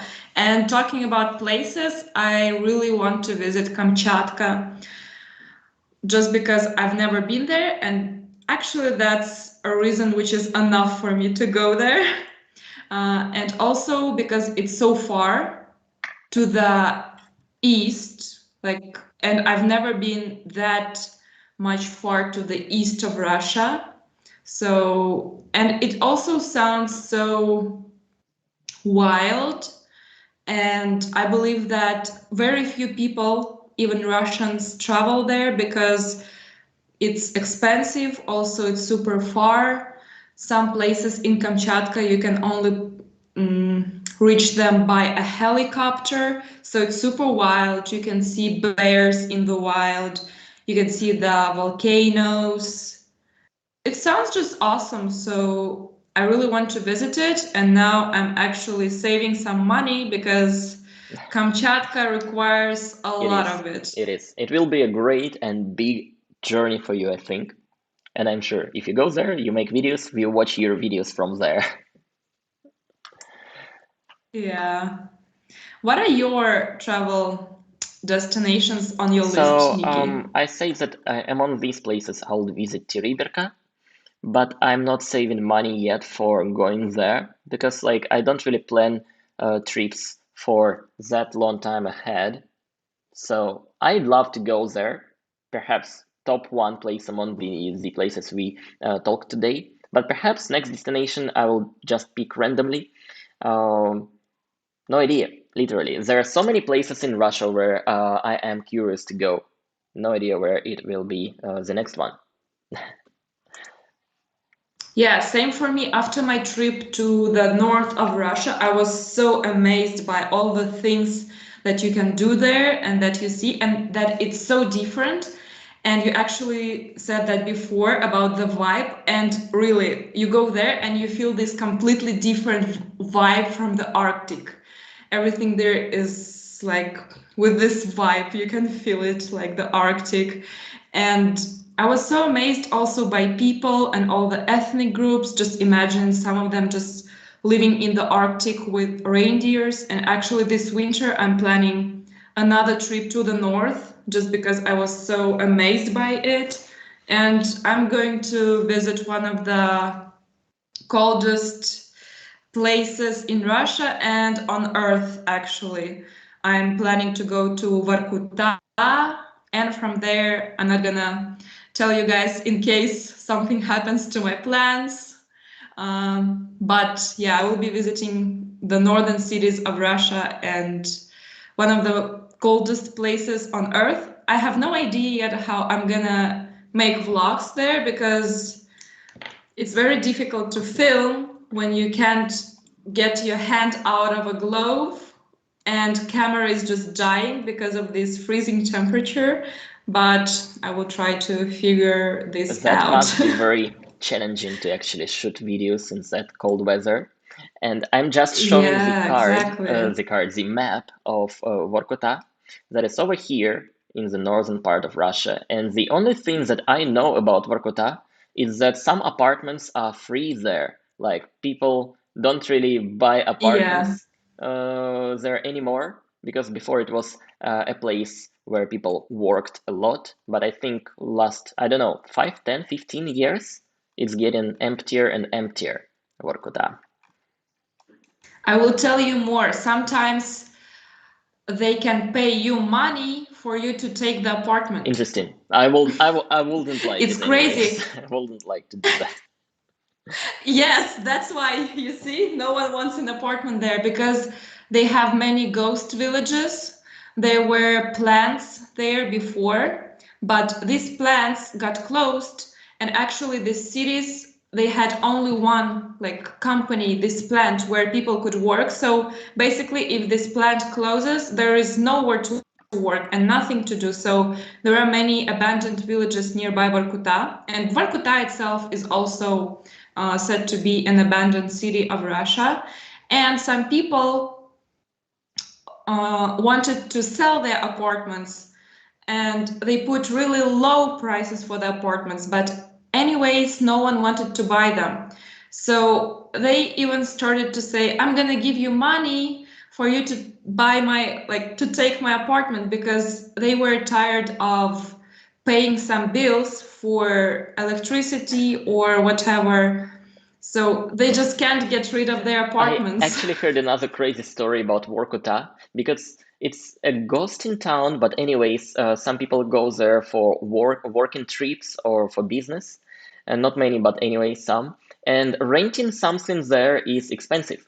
So I heard some businessmen actually go there and bought an apartment because it was cheaper to buy it rather than rent a hotel room or something like that. That's Yay. Well, hilarious. I think we are already about 90 minutes live, and it's a good time to start answering people's questions. We have a lot actually during the live. We had some before the live has started. So, Eddie, I let you decide what to reply first. But before that, I want to say thank you to the most dedicated viewers. You are still staying with us. Thank you for being here. I think also somebody joined the live not from the beginning but from the middle. Anyways, thank you for being here. Yay. And if you Yes, thank you so much for being here and for being active. So many it is. questions. Well, I think Ellie, you start with you pick a question, then we talk about it, then I pick the next one. But before that, if you're still staying here and you still haven't clicked that like button, go like the live and let's begin with Q&A. Yeah, let's start with Q&A. Or can we do it like this? I'm gonna answer the questions from my community and you're gonna pick the answers from this Oh, you live mean I pick chat. the questions from the live Because, chat? Sure, let's do yeah. it. And meanwhile, I'm gonna answer the questions from my community because it's actually hard to find some questions in the live chat. There are so many Okay, messages. okay. I'll start with the first question then. I actually got it in my community feed as well. Only one question from there that I'll reply is, what is the best time to travel to visit Russia? And in my opinion, there are two best times to actually visit Russia. The first one is Summer, obviously, because it is a good weather that is not cold in summer, no snow. The typical temperature in my hometown in Siberia is like 25, 30 degrees Celsius. That's very warm. In Moscow and St. Petersburg, that's as well about 25, 30 degrees Celsius. So very comfortable. In the winter, I think it's the second best time to visit my country because, yes, it's cold and you need to prepare yourself to going outdoors when the temperature is like minus 20, minus 30 degrees Celsius. But it's very rewarding because the snow covering the buildings, the snow covering the streets makes everything look so much beautiful, so much more beautiful. So, in my opinion, summer and middle of summer and middle of winter will be like very good time to go. I believe that any season has its own perks, like summer and winter. Nikki already mentioned all the things you can do. Autumn, I would say, is also very beautiful. For example, if you go to the mountains, to the Ural Mountains or Caucasus Mountains, just imagine all these mountains and they're so colorful, like yellow, orange, red.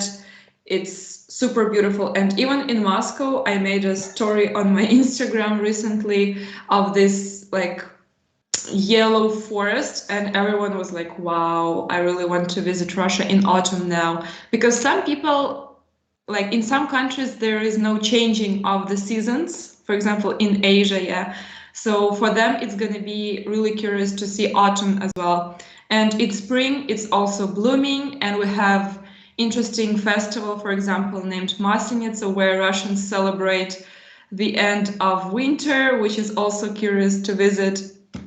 So yeah, every season has its perks, and you just gotta choose what you would like to do and which regions to go to, because you have to take into account that some places are not reachable in some period of time, or things that you can do there during some season. For example, I wanted to go to uh, island named, I don't know in English. I think that actually you shouldn't translate the name. It's, we have two islands in the north, nearby Murmansk, in the Arctic. They are named Rybachi and Sredny, like Fish Island and Middle Island, maybe the translation. And you can't go there anytime rather than summer. So I guess that there are some other places as well where you can only go in particular time of the year. And for example, there is place named Manpupunyor in the Komi Republic. It's a really funny name.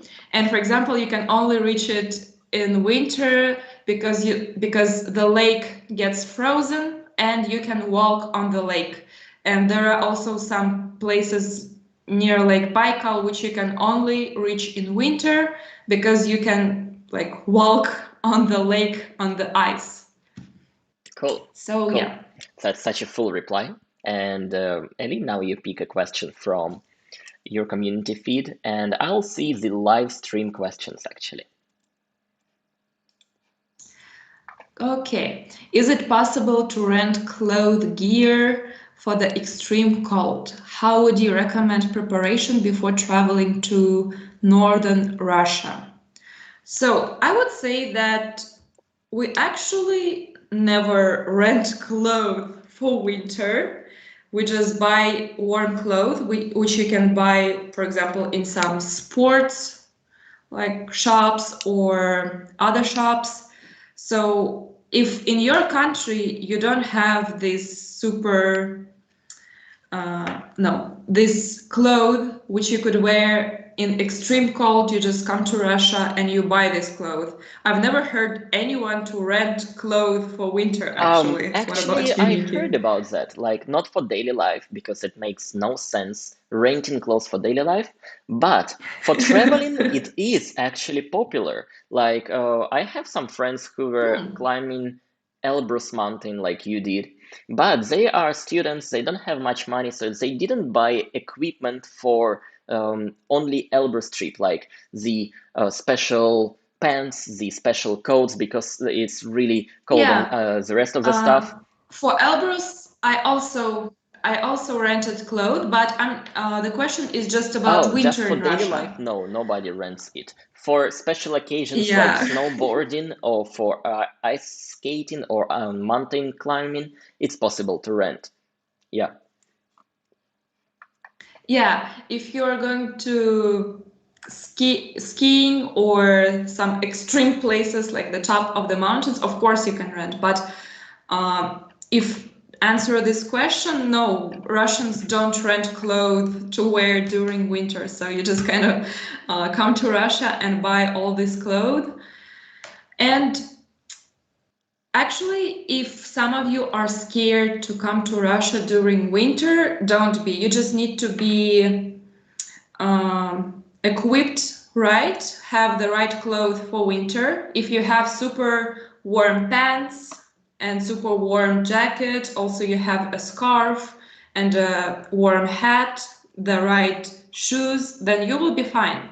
And I actually had some questions like, what do Russians do when it's minus 15 or minus 20, minus 30?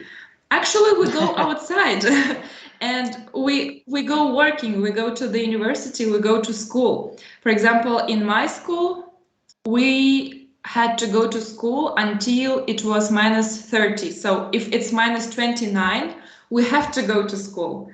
If it's minus 30, then we stayed home. What about your So city, if it's Nikki? minus 33 and lower, then I stay home. So every single morning I was checking the temperature during the winter, especially December, January, February.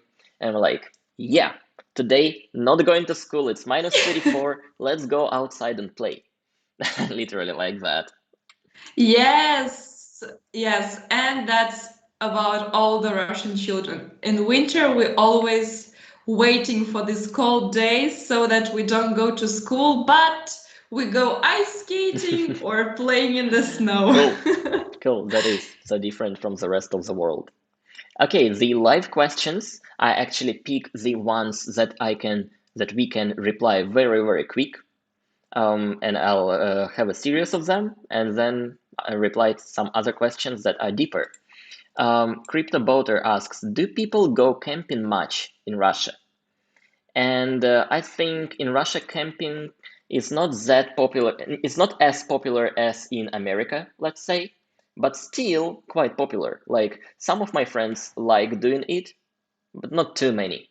Myself, I don't really do camping in Russia, but I like doing it when I travel other countries. How about you, Ellie?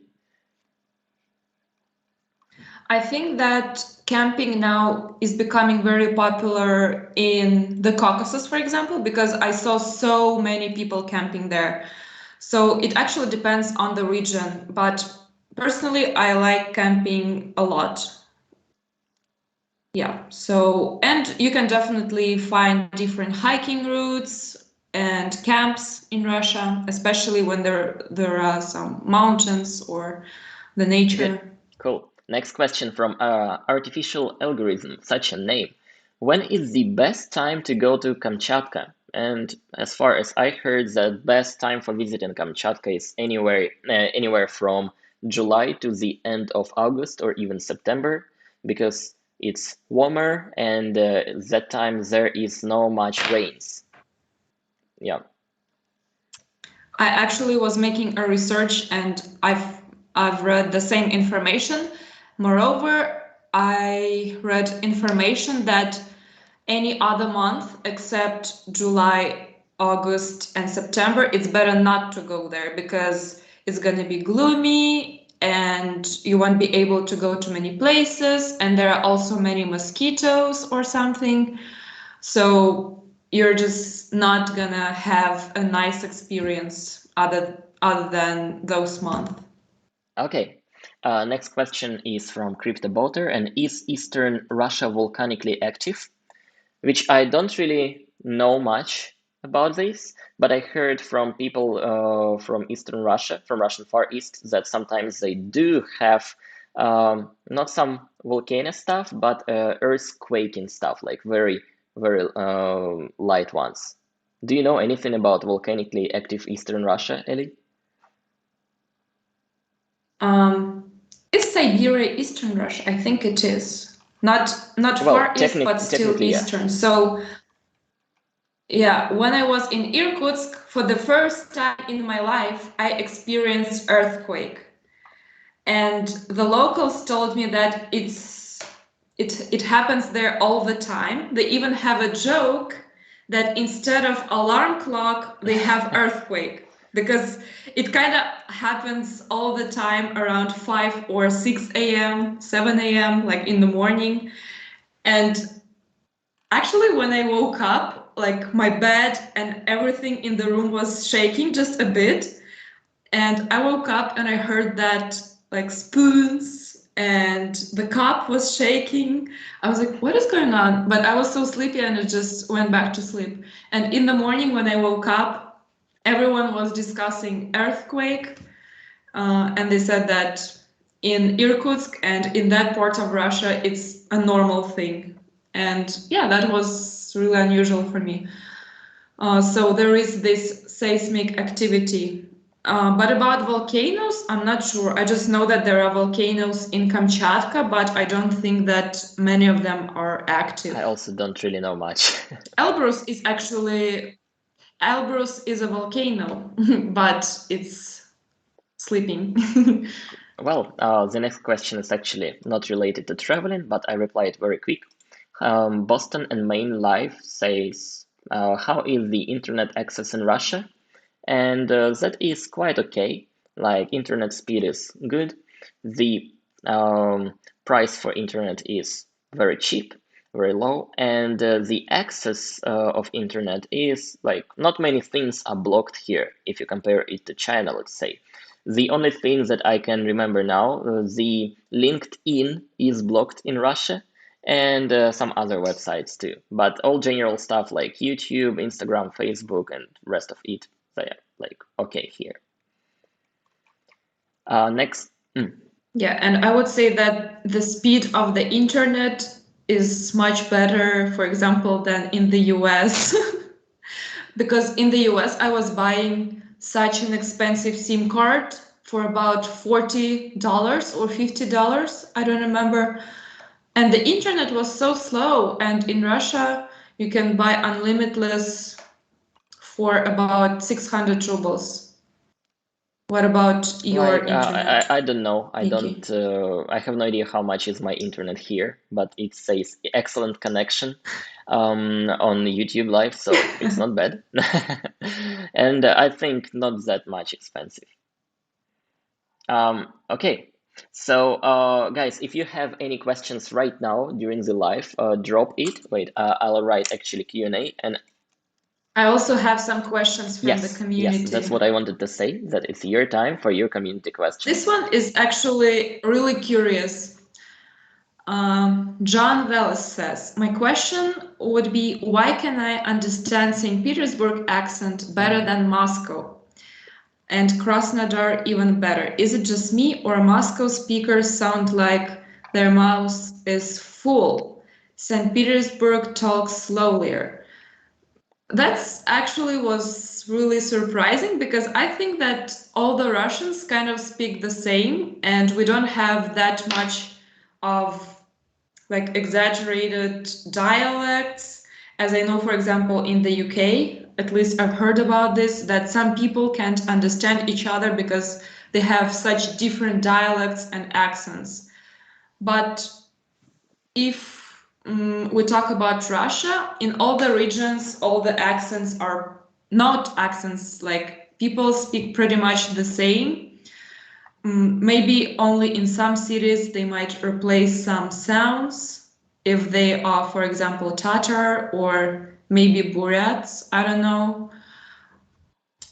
Maybe this person wasn't able, like it was easier for him to understand Moscowitz rather than people from St. Petersburg, just because Moscowitz were speaking faster. That's my guess, because St. Petersburg is a slow. Oh, it's actually interesting question. And I got very similar one to my community post, maybe from the same person. He said that why I understand people from, let's say, Khabarovsk better than from Moscow, and he mentioned Natasha from Yeah Russia channel. And for me, it was surprising as well because, like, Russian people don't really have accents like people do in America.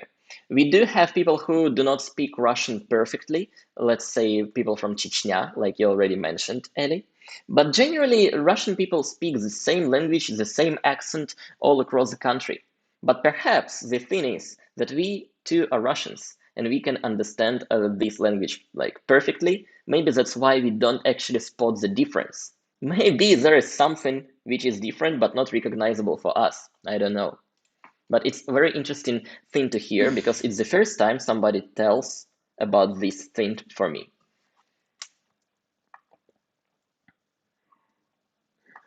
Another question here. Let me know if any Muslim wants to travel Russia, which parts are easygoing in regard to halal food. And actually, there are many questions like this. And I would say that I saw these signs on food saying halal and even cafes. I saw it in Moscow.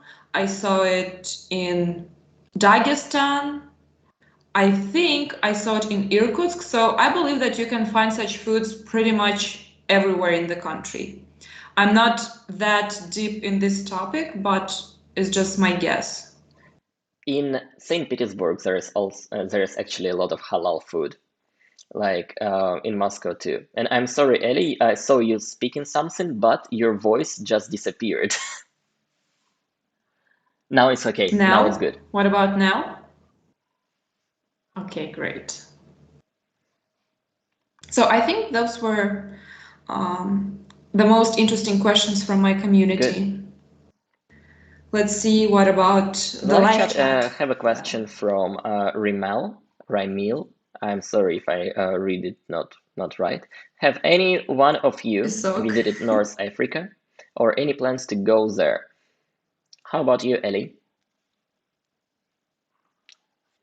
North Africa. Well, in the North Africa, I visited Egypt and Morocco, and it was a great experience. Actually, I studied with a girl from Morocco in the US, and I went to visit her, and we visited many cities in Morocco. It was a great experience, and as I say it all the time, people are there so hospitable. Oh, Morocco is one of the destinations that I very wanted to go. And Egypt is, hmm, Are you still planning yes, to go there? By the way, Russians don't need a visa to go that's there. awesome. And I think I met a couple of Moroccan guys in Thailand last year, like 2 years ago, and they were so amazing. They shared a lot about Morocco. Since then, I want to go there. And Egypt, I've been there when I was a kid, and it was really fun. Another question.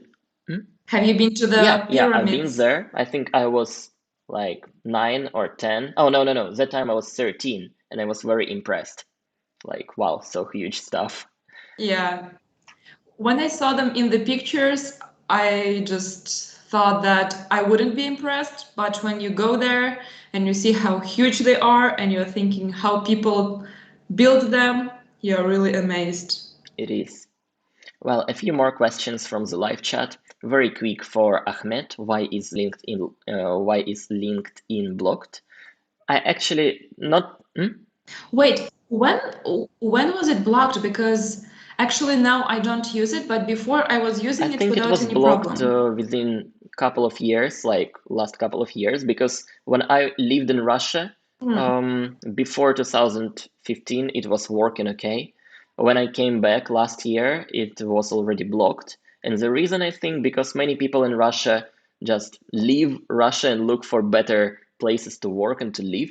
It's my opinion. So that's why Mm. LinkedIn was blocked to stop Russians leave the country. But it's actually not that hard to use VPN, so it's like minimal border line to actually like unlock it and anyway use.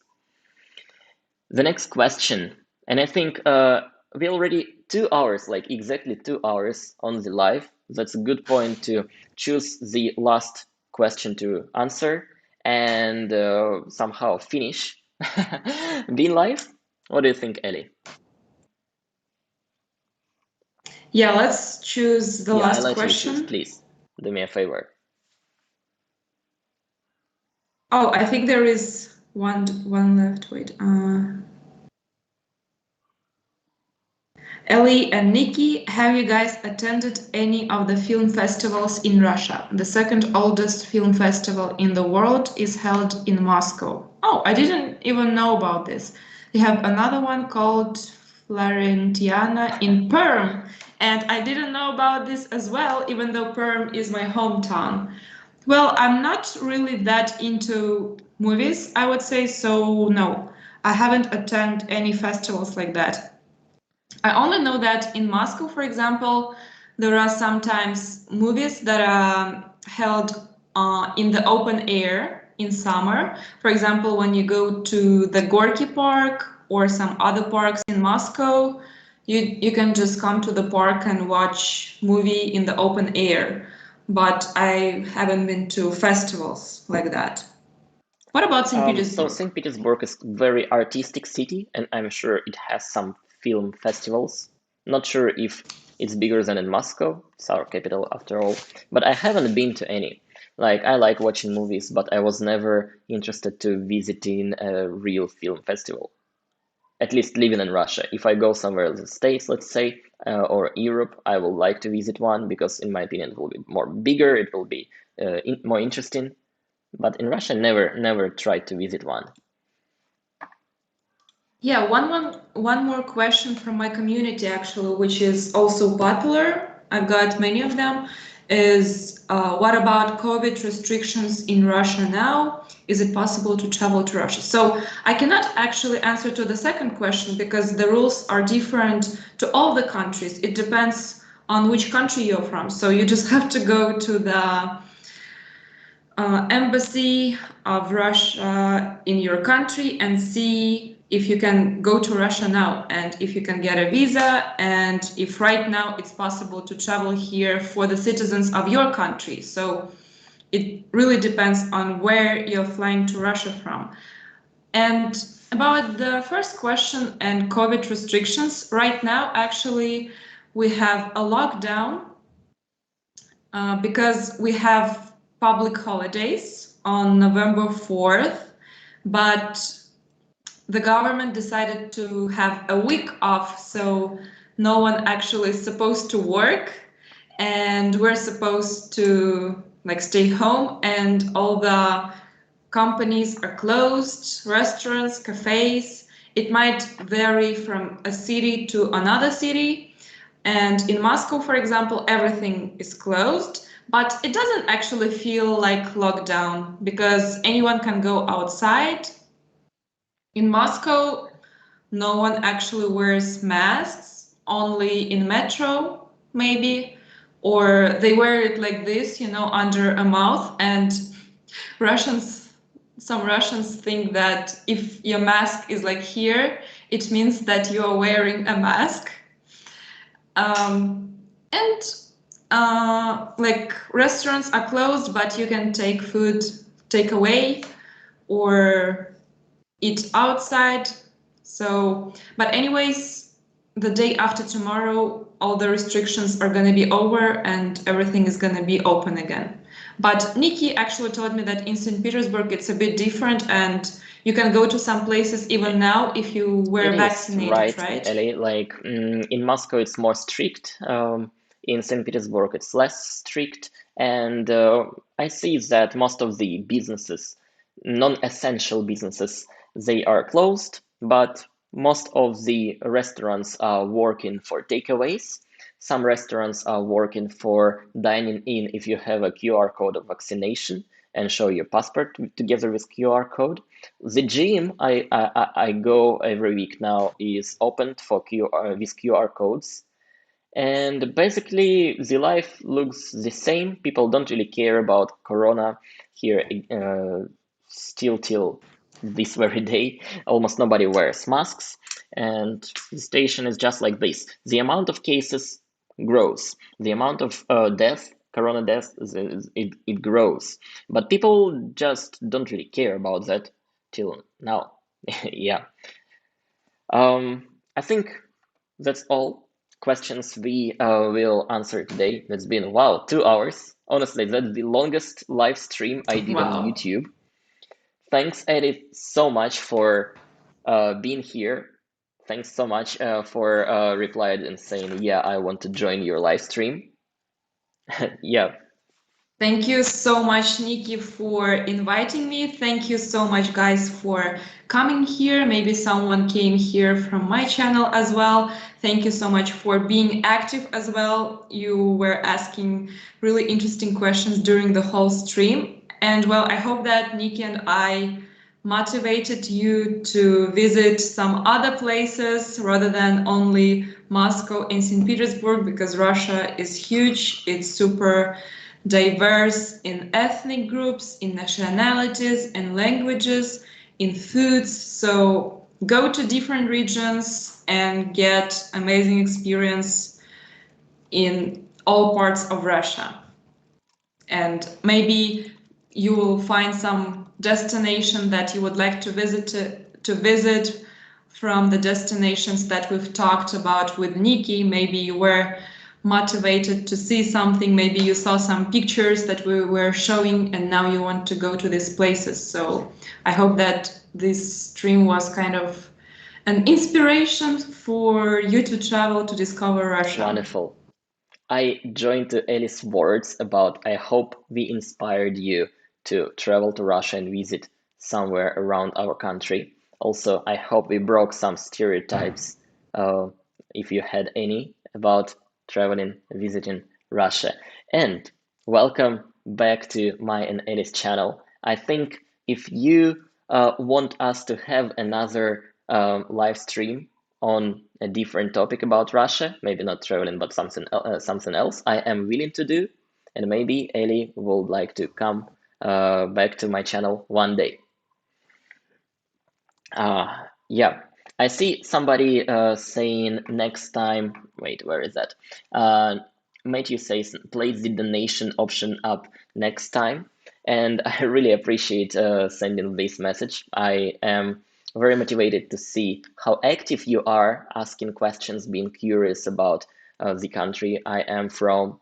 That's really so cool of you. And if you like to contribute anyhow, leaving a comment will be a good one, leaving a like will be a good one. And if you want to donate anything, I have a link on my profile, the PayPal, and I also have a Patreon community. You can join it any day, anytime. Yeah. So once again, thank you for coming here, all of you guys, everyone. Thank you, Ellie, for sharing your experience and your travel stories, and hope to see you next time.